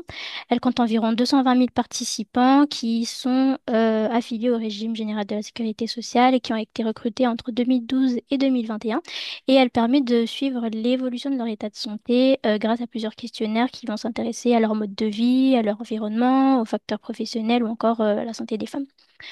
Ensuite, pour l'exposition aux différents ACE, nous, on a utilisé un questionnaire qui est celui du BRFSS. C'est une enquête américaine et elle comprenait 17 questions. Dans ce questionnaire, pour vous résumer rapidement, on demande aux participants si avant leurs 18 ans, ils avaient vécu différents types d'expériences. Et parmi ces expériences, il y avait la séparation des parents, s'il y avait un des parents qui était décédé, s'il y avait une maladie dans la famille, que ce soit du parent ou des enfants. S'il y avait des difficultés financières, s'il y avait un des parents qui consommait soit de l'alcool ou des drogues, s'il y avait des violences entre les parents et ensuite les différents types de violences, que ce soit violences physiques, émotionnelles et les violences sexuelles.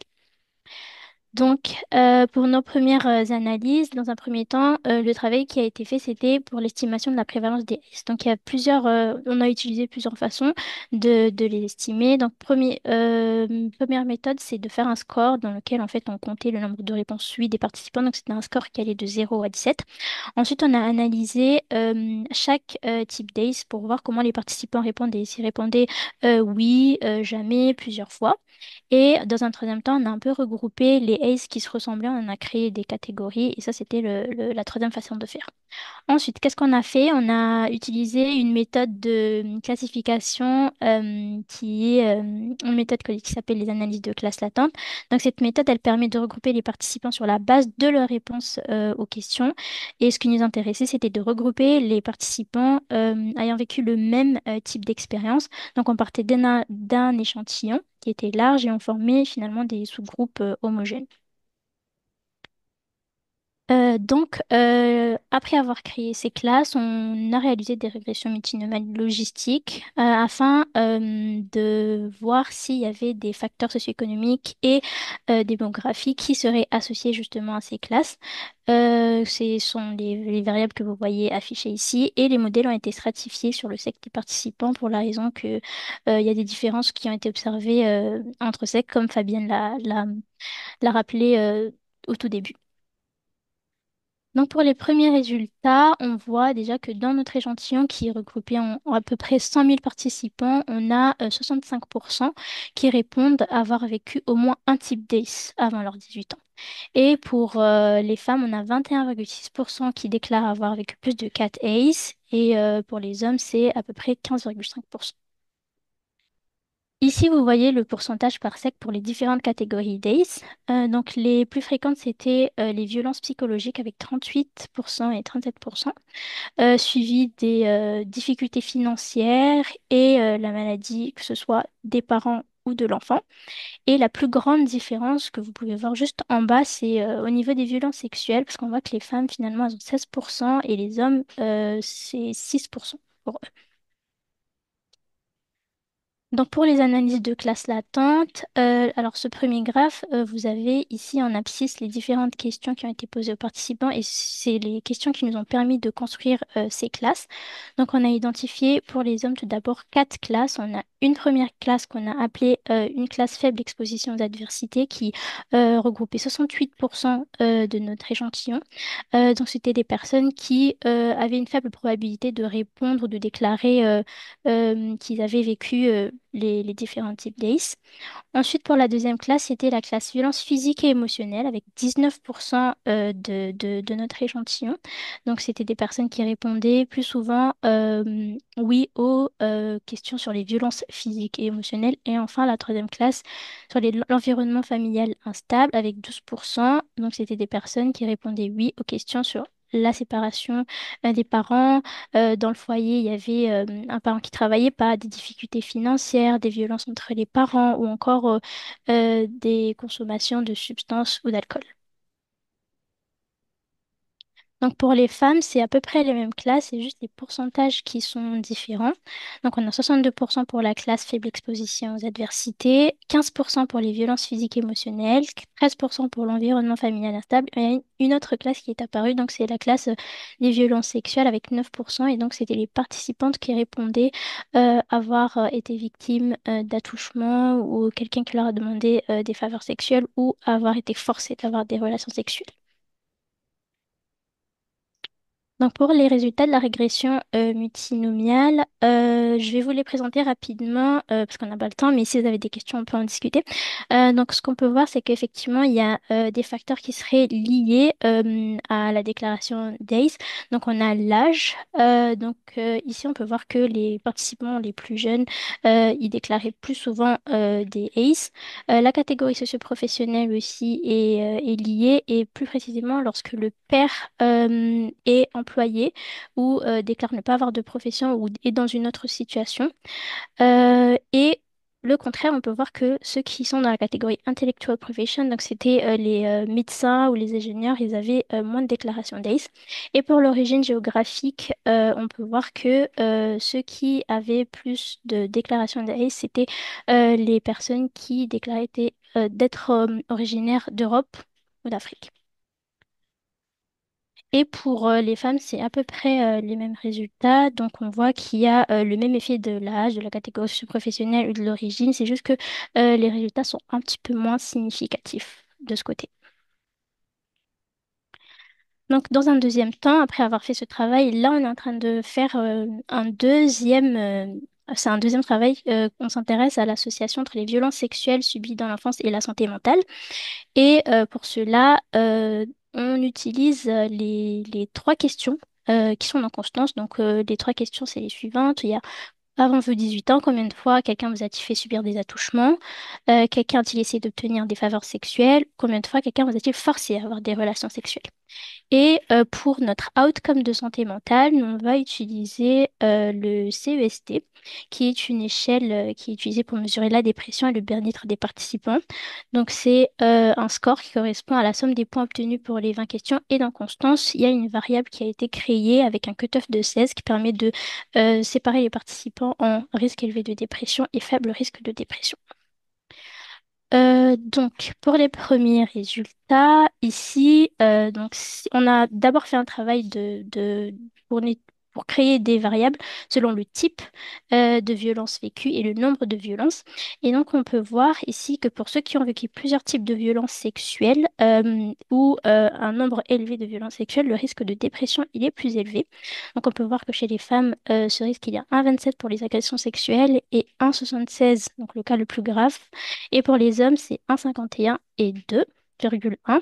Et quand les personnes ont vécu plus de violences sexuelles comparées à ceux qui n'en ont pas vécu, donc on a 1,4 pour les femmes et 1,62 pour les hommes.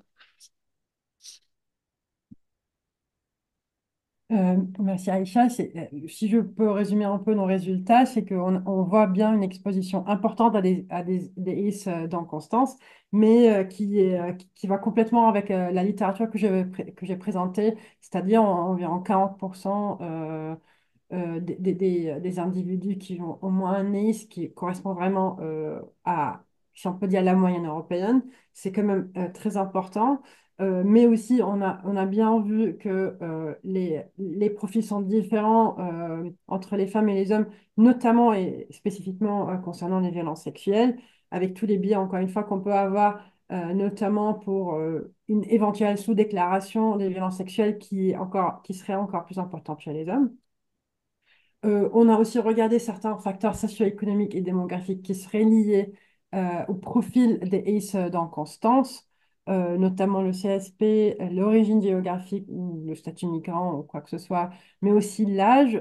Et on a aussi beaucoup d'études qui montrent que ça serait pas, par exemple, plus de ça. Par exemple, les violences sexuelles, ça serait pas peut-être que les jeunes subissent plus de violences sexuelles, mais c'est peut-être aussi un biais de déclaration, c'est-à-dire c'est moins tabou, c'est moins stigmatisé, du coup on va oser plus en parler ou on va plus en parler au plus facilement. On voit bien ça dans Constance et on voit aussi dans des tout premiers résultats des analyses que les violences sexuelles, sans aucune surprise, associées à un risque élevé de dépression chez les femmes et les hommes, même quand on ajuste aux d'autres IS et d'autres facteurs, facteurs. Du coup, là, on va continuer sur ce travail. Bien sûr, encore une fois, ça, c'est des premières analyses on va regarder la relation entre l'exposition aux violences sexuelles, mais aussi, dans un deuxième temps, bien sûr, exposition à d'autres risques, à des trajectoires de santé mentale, mais aussi à des trajectoires de troubles de sommeil. Euh, et en fait, pardon, et en fait, dans un deuxième temps, on va regarder des facteurs de médiation qui seraient possibles, qui pourraient expliquer, par exemple, l'effet des violences sexuelles sur la santé mentale. On sait qu'une bonne partie des victimes de violences sexuelles auraient, par exemple, des symptômes de stress post-traumatique. Dans un des premiers symptômes, ça sera les troubles de sommeil. Est-ce que c'est les troubles de sommeil qui auront aussi un effet sur la santé mentale, les trajectoires de santé mentale ou même les trajectoires voilà, en prenant en compte différents facteurs contextuels et individuels. Dans le but ultime, c'est de mieux accompagner les victimes survivantes et survivantes de violences sexuelles et d'autres violences. Euh, voilà. Et l'idée aussi de regarder des facteurs de résilience pour, encore une fois, améliorer l'accompagnement des victimes survivantes et survivantes. Je vous remercie pour votre attention.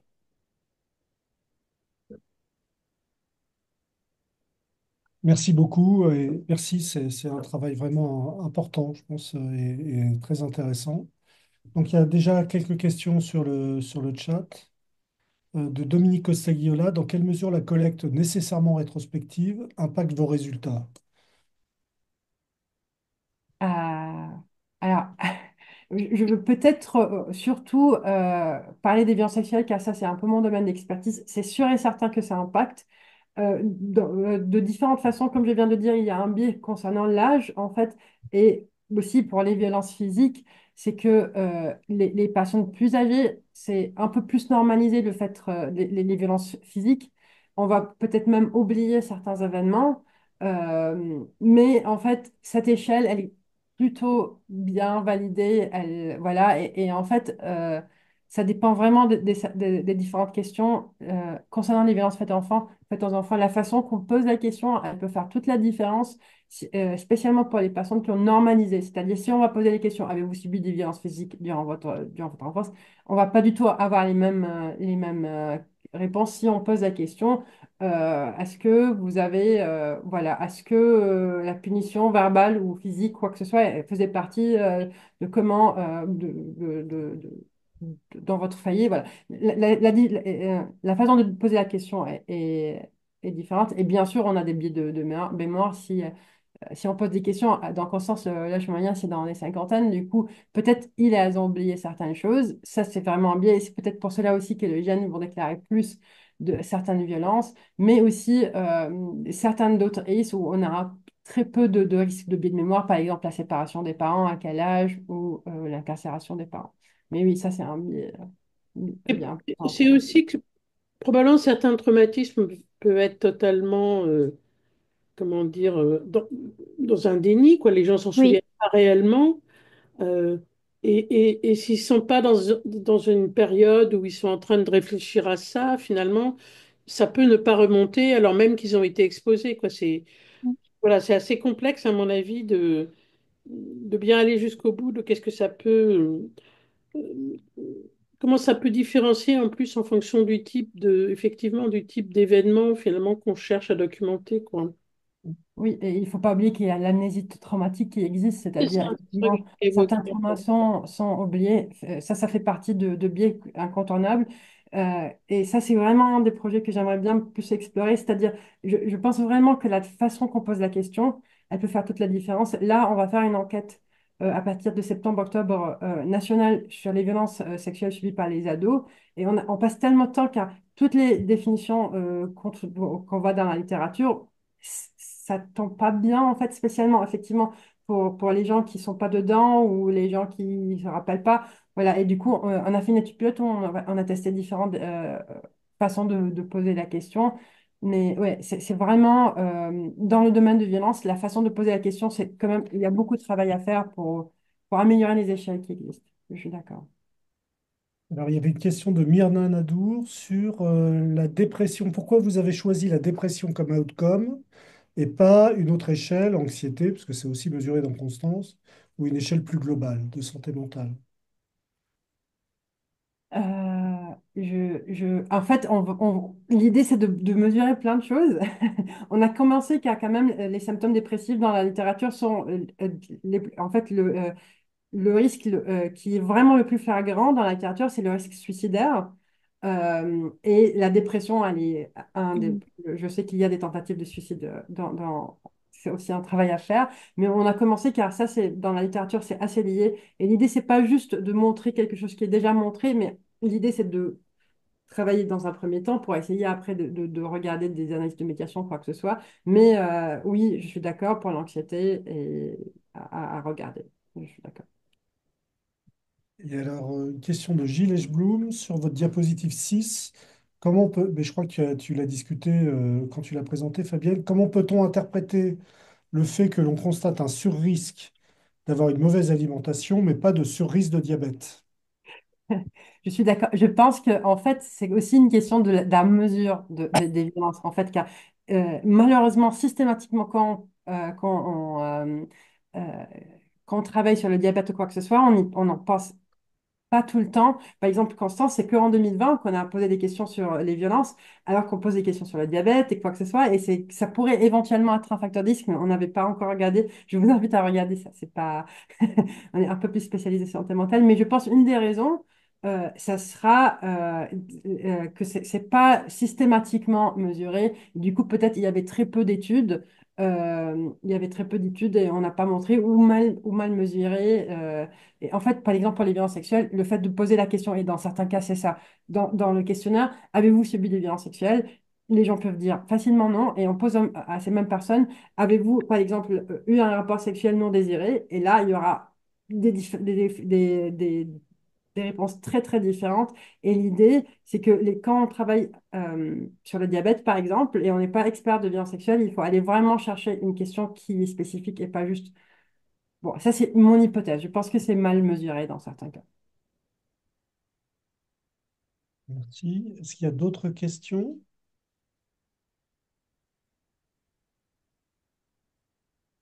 Bah, écoutez, merci. On va passer à la dernière présentation avec l'équipe CIFOD et une présentation de Simon Ferreira. L'équipe CIFOD, comme vous le savez, c'est l'équipe que coordonne Charles Assad avec sa chaire sur les méthodes causales pour les données observationnelles. Et Simon Ferreira va justement nous présenter un travail réalisé dans l'équipe pour identifier les effets causaux totaux dans des graphes résumés en présence de variables de confusion cachées, latentes. Simon, c'est à toi. Et on voit tes diapos. Super, merci. Est-ce que vous m'entendez bien? Absolument. Très bien, parfait. Eh ben, merci de me donner l'occasion de présenter ces travaux. Donc, en effet, exactement, j'ai présenté des outils qu'on a développés pour essayer d'identifier des effets totaux macro dans des graphes résumés avec des effets latents. Donc, je vais bien sûr définir tout ça et ensuite expliquer nos résultats. Donc d'abord, vous savez tous à peu près ce que c'est l'effet total, mais ça peut avoir aussi d'autres noms, donc on va commencer par là. Ça peut aussi être appelé juste un effet causal ou un average treatment effect, et donc c'est l'effet qu'on obtient si on fait un randomized control trial, par exemple. Donc c'est ici, c'est avec cette équation de différence d'espérance. Donc quand on prend deux groupes et qu'à un premier groupe, on lui donne un certain traitement et au deuxième groupe, on donne un autre traitement et on compare les espérances d'outcome. Donc, c'est ça l'effet total qu'on va essayer de mesurer. Dans toutes mes slides, je vais faire un petit abus de notation et je vais en fait parler de la probabilité de Y d'où X parce qu'on peut estimer on peut bien sûr revenir aux espérances si on a cette probabilité-là. Donc, je vais toujours parler de probabilité, mais en fait, la vraie valeur qui nous intéresse, c'est cette différence d'espérance. Et donc, le doux ici, c'est une manière mathématique, un opérateur qui représente l'intervention. Donc, ce serait si vraiment on prend notre population et on applique un certain traitement. Et donc, l'objectif de toute cette littérature et des travaux que je vais présenter, c'est de pouvoir identifier et estimer cet effet total à partir de données observationnelles. Et donc, pour faire ça, on va utiliser des graphes causaux. Donc, je vais rentrer un peu plus en détail sur les graphes causaux juste après, mais d'abord, pour donner une intuition. Donc là, si on essaye d'avoir l'effet de X sur Y, ce qui nous intéresse, c'est les flèches en gras. Donc, tout ce qui est dirigé de X vers Y et l'effet de confondeur de Z, c'est justement ce genre de biais qu'on veut essayer d'enlever. Et donc, on va dire que un effet total est identifiable si on peut le calculer à partir seulement d'une donnée observationnelle.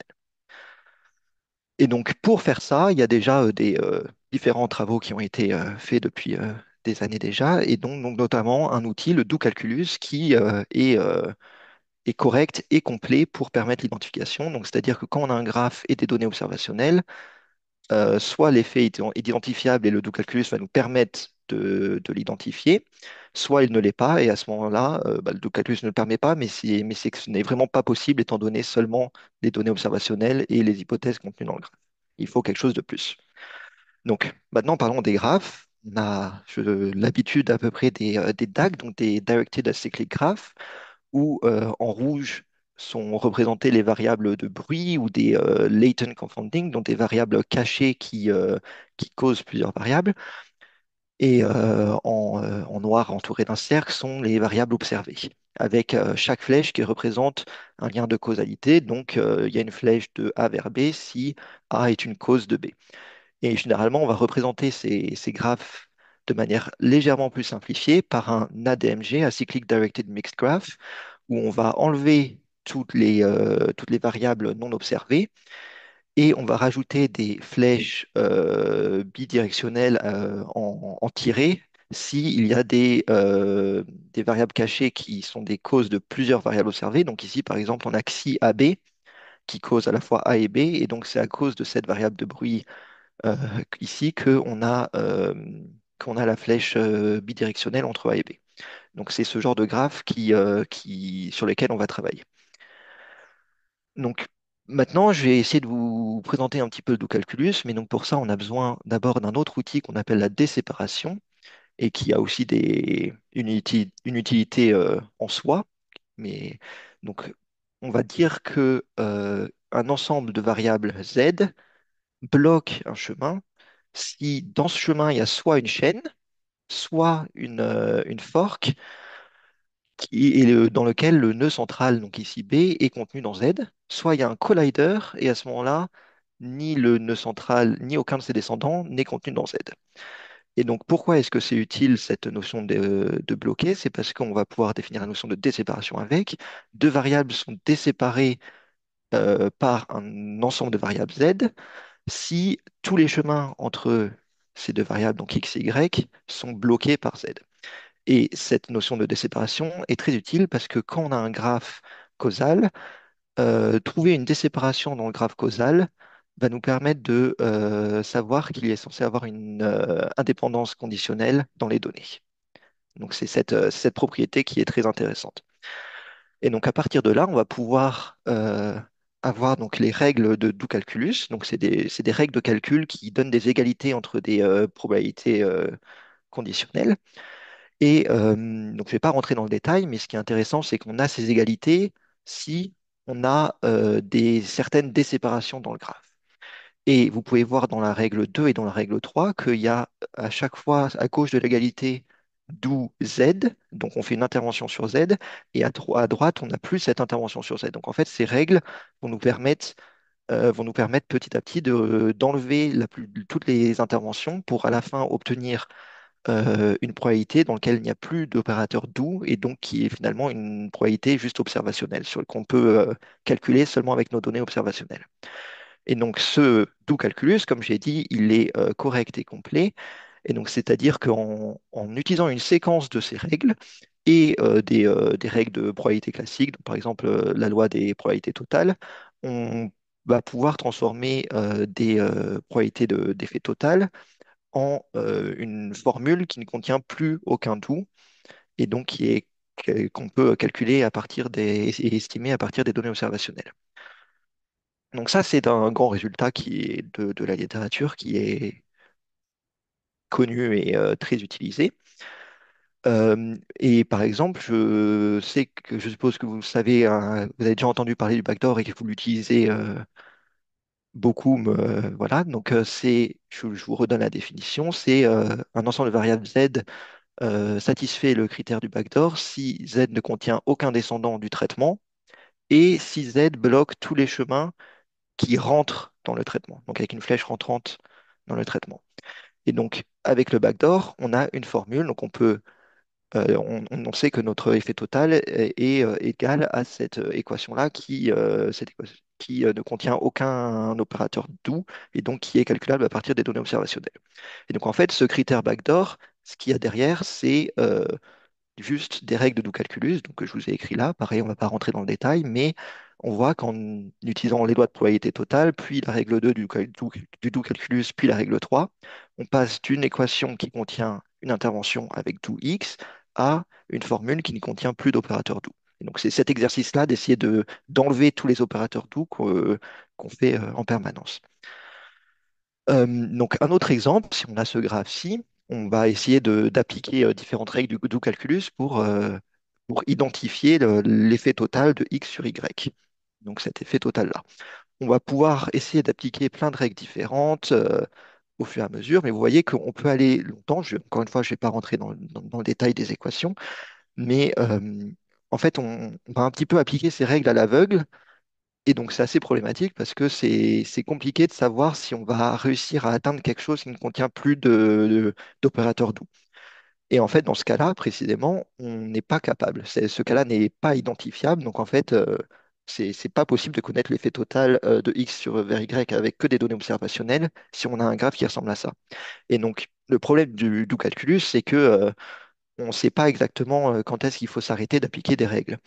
Et donc, pour résoudre ce problème, on a un autre critère qu'on appelle un edge. Euh, donc, c'est un critère graphique qui nous permet, en regardant juste le graphe, de savoir si l'effet est identifiable, si ça vaut le coup d'essayer d'appliquer des règles du calculus, ou si c'est peine perdue et on sait que ça ne va pas marcher.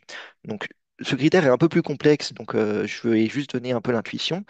Donc, il repose énormément sur les flèches bidirigées, donc les hidden confounders. Donc, s'il n'y a pas de flèches bidirigées, tout est identifiable. Il n'y a pas de edge et tout est identifiable par le calculus. Et donc, en fait, le edge, il étend un petit peu ce genre de graphe où on a une flèche bidirigée entre nos traitements et notre outcome. Et donc, on a ce théorème. Si on a un edge, ce critère graphique, alors l'effet total n'est pas identifiable. Et donc c'est très utile parce que, par exemple, avec ces deux graphes qui sont assez complexes et on voit assez rapidement que ça prendrait beaucoup de temps d'appliquer toutes les règles du calculus, et ben en fait avec ce critère on peut voir assez rapidement qu'il n'y a pas de edge entre x et y et que du coup ces effets sont identifiables. Donc ça vaut le coup d'aller appliquer les règles du calculus. Donc maintenant, ça c'était un premier préliminaire de l'état de l'art assez général. Maintenant, on va rentrer un peu plus dans notre sujet particulier avec les séries temporelles. Donc un graphe de série temporelle, c'est quelque chose de beaucoup plus complexe tout de suite parce qu'il y a beaucoup plus de variables. Une variable par série temporelle et par instant temporel. Donc ça donne un graphe qui s'étend énormément en longueur avec des flèches qui vont que dans le sens du temps, bien sûr, ou éventuellement des flèches instantanées. Et donc ce genre de graphe est très difficilement obtenable. Donc nous, ce qu'on essaye de faire, c'est d'utiliser ce qu'on appelle un graphe résumé. Donc on va condenser toutes les séries temporelles, toutes les lignes en une seule variable. Et on va avoir une flèche entre, par exemple, z et x dans le summary graph, dans le graphe résumé, parce qu'il y a une flèche entre zt et xt. Et donc en fait, dès qu'il y a une flèche entre une variable x et une variable y, dans le graphe temporel, on va ajouter cette flèche dans le graphe résumé. Donc, ce graphe résumé est beaucoup plus facilement obtenable, beaucoup assez intuitif même, je dirais, mais il a plusieurs problématiques. Le premier, c'est qu'il peut contenir des cycles, même si le graphe temporel n'en contient pas. Ici, par exemple, on a le cycle XW, WY, YZ, ZX, alors que le vrai graphe ne le contient pas parce que ce cycle, en fait, s'étend dans le temps et du coup, c'est pas un cycle instantané dans le graphe temporel. Donc ça, c'est la plus grosse problématique des graphes résumés. Ensuite, bien sûr, chaque variable correspond en fait à beaucoup de...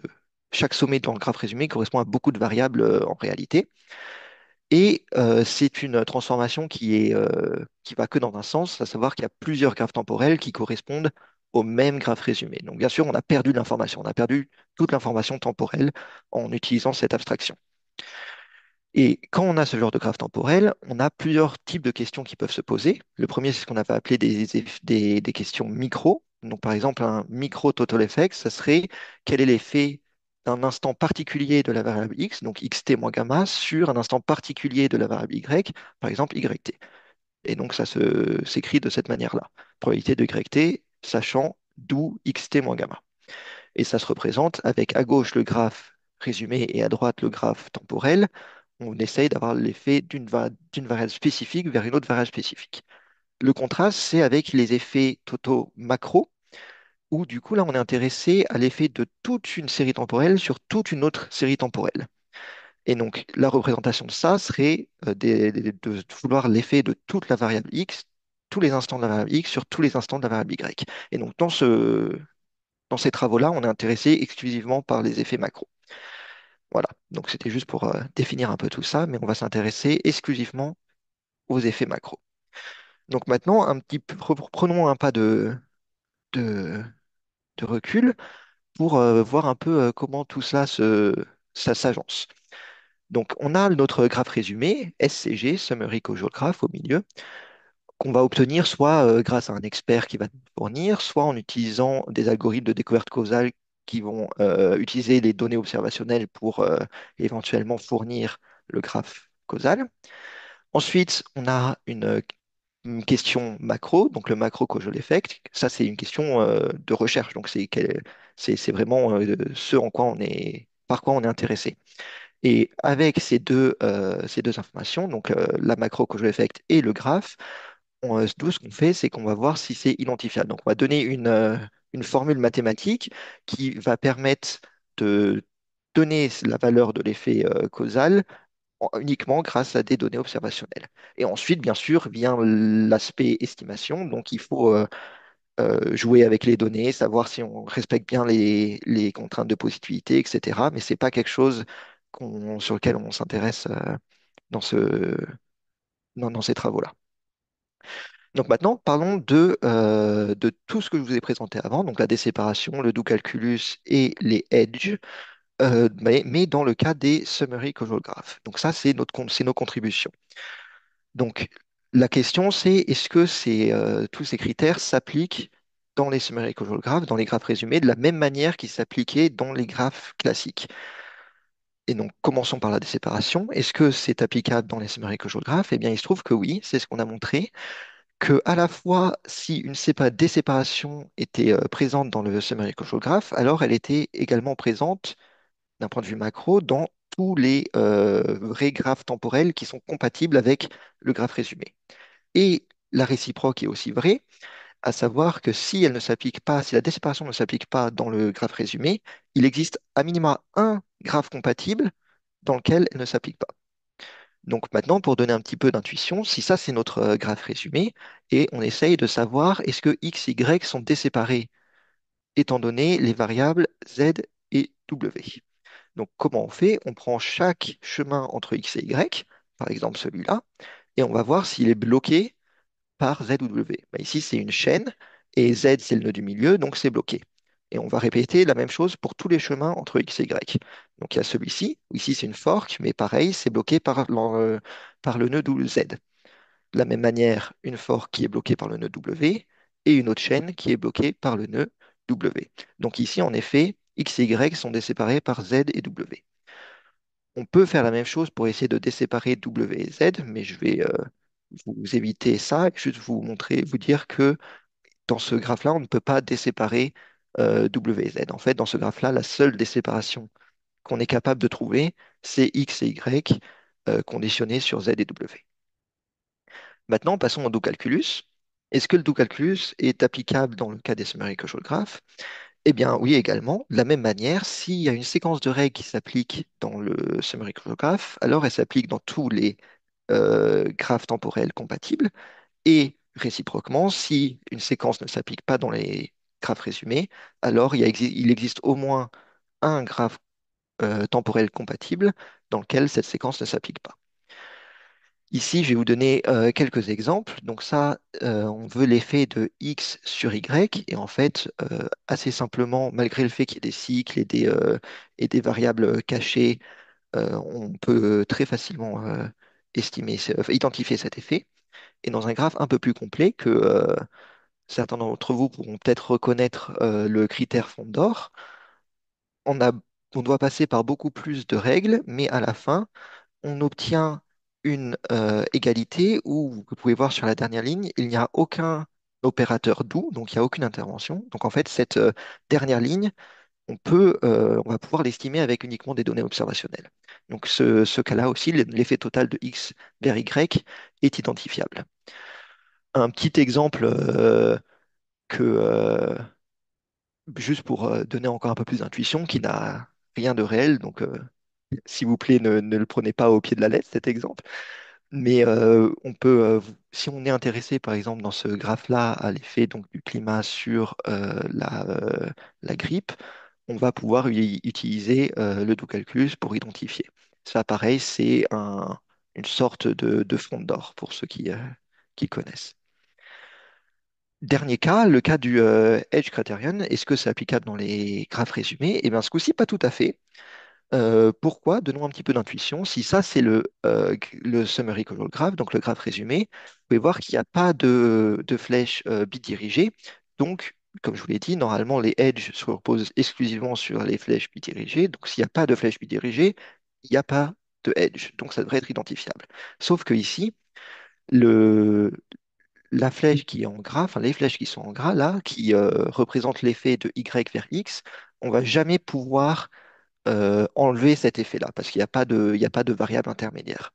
Donc en fait, ce qu'on voit avec cet exemple, c'est que dans le cas des graphes résumés, les cycles se comportent un petit peu de la même manière que les hidden converters, que les flèches bidirigées.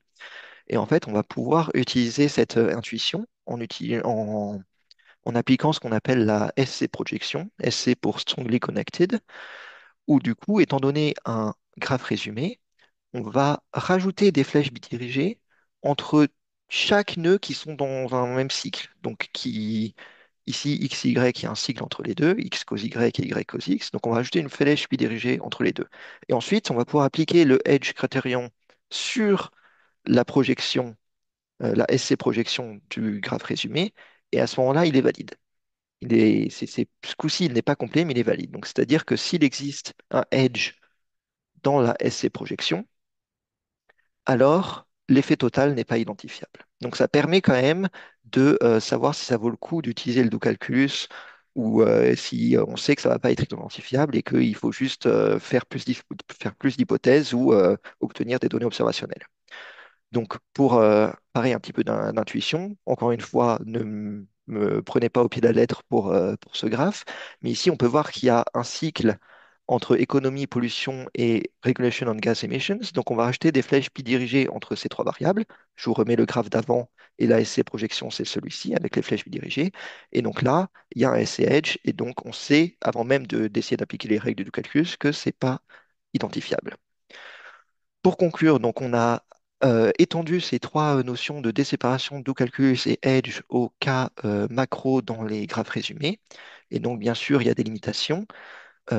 Chaque sommet dans le graphe résumé ne peut représenter, est obligé de représenter plusieurs variables. Pour la completeness, on est obligé d'avoir plusieurs variables pour chaque sommet. On ne parle pas ici des effets micro, mais bien sûr, c'est des choses qu'on va essayer de regarder dans le futur. Et le critère du SC Edge n'est pas complet.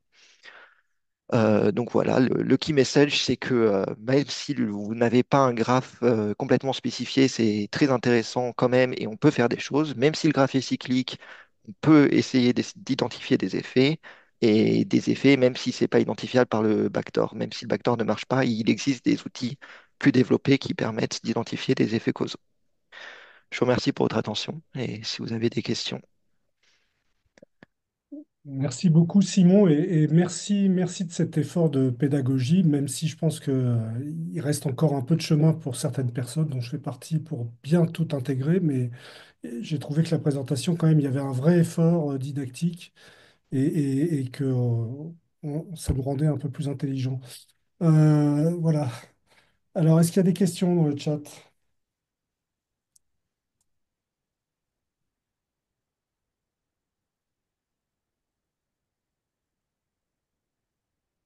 Non, pas de questions. Alors, j'étais intéressé par les exemples que tu donnais, mais bah, c'est un peu la même question que celle que pose Benjamin Glémin. C'est un exemple de question macro, c'est-à-dire est-ce que dans les exemples que tu donnais, tu y allais un peu vite peut-être pour qu'on comprenne bien finalement comment les choses s'appliquaient ou ne s'appliquaient pas. Et ça aurait été peut-être voilà, assez intéressant que tu détailles un peu plus ces exemples pour qu'on comprenne encore mieux que ce que tu... Parce on a compris les aspects très pédagogiques que tu as donnés, mais voilà, comment ça s'appliquait concrètement, c'est pas Ouais, mal. ouais, bien sûr. Donc ici, pour donner un peu un contraste entre les effets micro et les effets macro, je pense que ce graphe peut être assez intéressant. Il y a plusieurs questions qu'on peut se poser avec ce genre de graphe. La première pourrait être si on a une année vraiment beaucoup de perturbations climatiques qui engendrent beaucoup de migrations, que sais-je, on peut être intéressé de savoir, on sait qu'il y a eu vraiment un changement climatique très fort en 2020 et on veut savoir quel est l'impact sur euh, la grippe 5 ans plus tard, parce qu'on suppose que l'effet va prendre un certain nombre d'années et on veut, avec l'aspect temporel. Ça serait une question micro. La question macro serait en contraste plus long terme, donc ce serait plus euh, sur un changement long terme du climat. Donc le climat se réchauffe ou change en tout cas. Et donc comment est-ce que les épidémies de grippe à long terme vont changer, vont évoluer, mais sans parler d'une épidémie sur une année particulière, plus sur le mécanisme général et le type d'épidémie qu'on va avoir, plutôt que sur un instant temporel. C'est ça un petit peu l'intuition. L'autre exemple que j'avais donné, du coup, encore une fois, je l'avais donné à des chercheurs en intelligence artificielle, donc la pertinence médicale, je n'en suis pas convaincu, mais on pourrait se questionner sur l'influence réciproque entre le Covid et la grippe, par exemple. On sait que les deux, quand le Covid augmente, quand il y a plus de cas de Covid, il y a moins de cas de grippe et vice-versa, il me semble. Et donc, on peut à la fois être intéressé par, en janvier 2022, il y a eu beaucoup de cas de Covid, donc on serait intéressé de savoir comment est-ce que cela a influencé les cas de grippe en février 2022. Mais on peut aussi être intéressé sur un cas plus long terme, toute l'épidémie Covid qui a eu lieu sur 3 ans, entre 2019 et 2023, disons. Comment est-ce que tout cela a influencé la grippe sur ces mêmes 3 années? Donc c'est vraiment l'échelle de temps qui diffère. J'espère que ça répond à peu près à vos questions. Oui.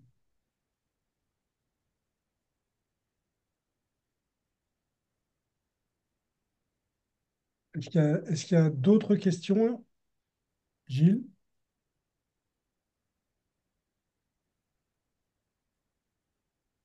Oui, vous m'entendez? Oui.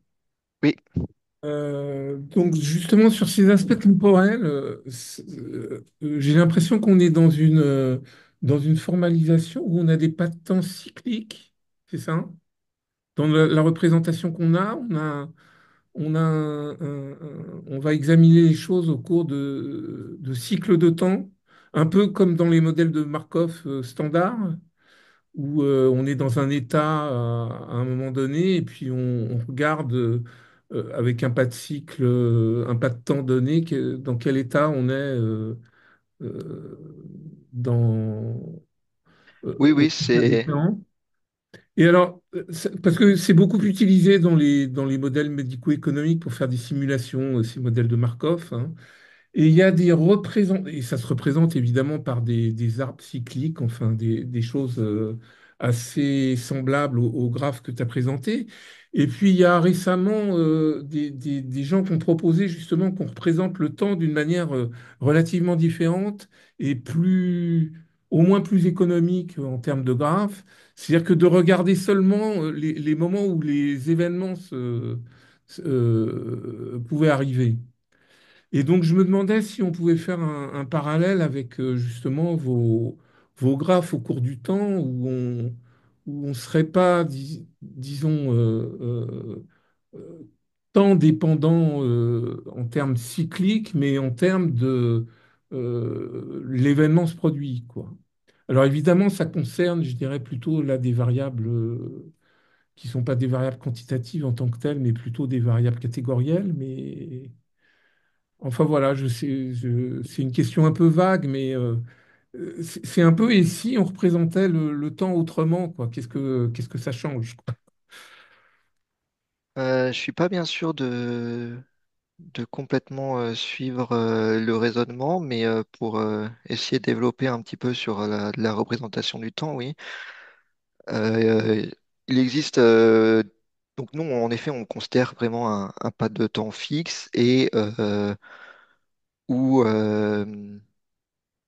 on fait l'hypothèse, on fait plusieurs hypothèses sur ce temps. Donc typiquement que c'est en effet des process de Markov dans le sens où une variable à l'instant t ne peut pas être causée par des variables qui sont trop loin en arrière dans le temps. Elles peuvent être causées que par un passé assez proche. Il y a différents travaux qui supposent un temps plus continu, donc qui représente dans lequel tout le framework est assez diffère très légèrement au tout début et ensuite il développe un peu tout le framework de manière assez similaire, mais où il considère un temps continu là où nous on considère un temps discret avec l'intuition que dans tous les cas, en fait, on veut observer ces variables et donc on les observera forcément dans un temps discret.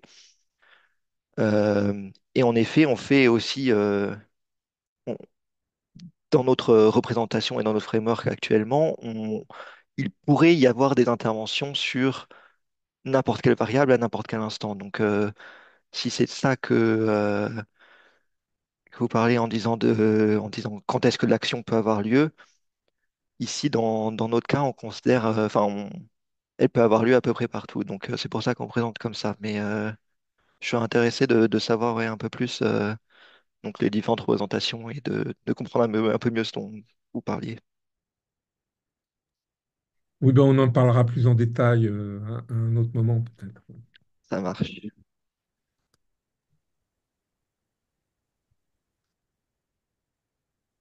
Pas d'autres questions? Bien, bah encore merci Simon pour cette présentation. Et donc la prochaine présentation de travaux d'équipe a lieu le 11 juin. D'ici là, je vous souhaite une très bonne fin de journée. Au revoir. Au revoir.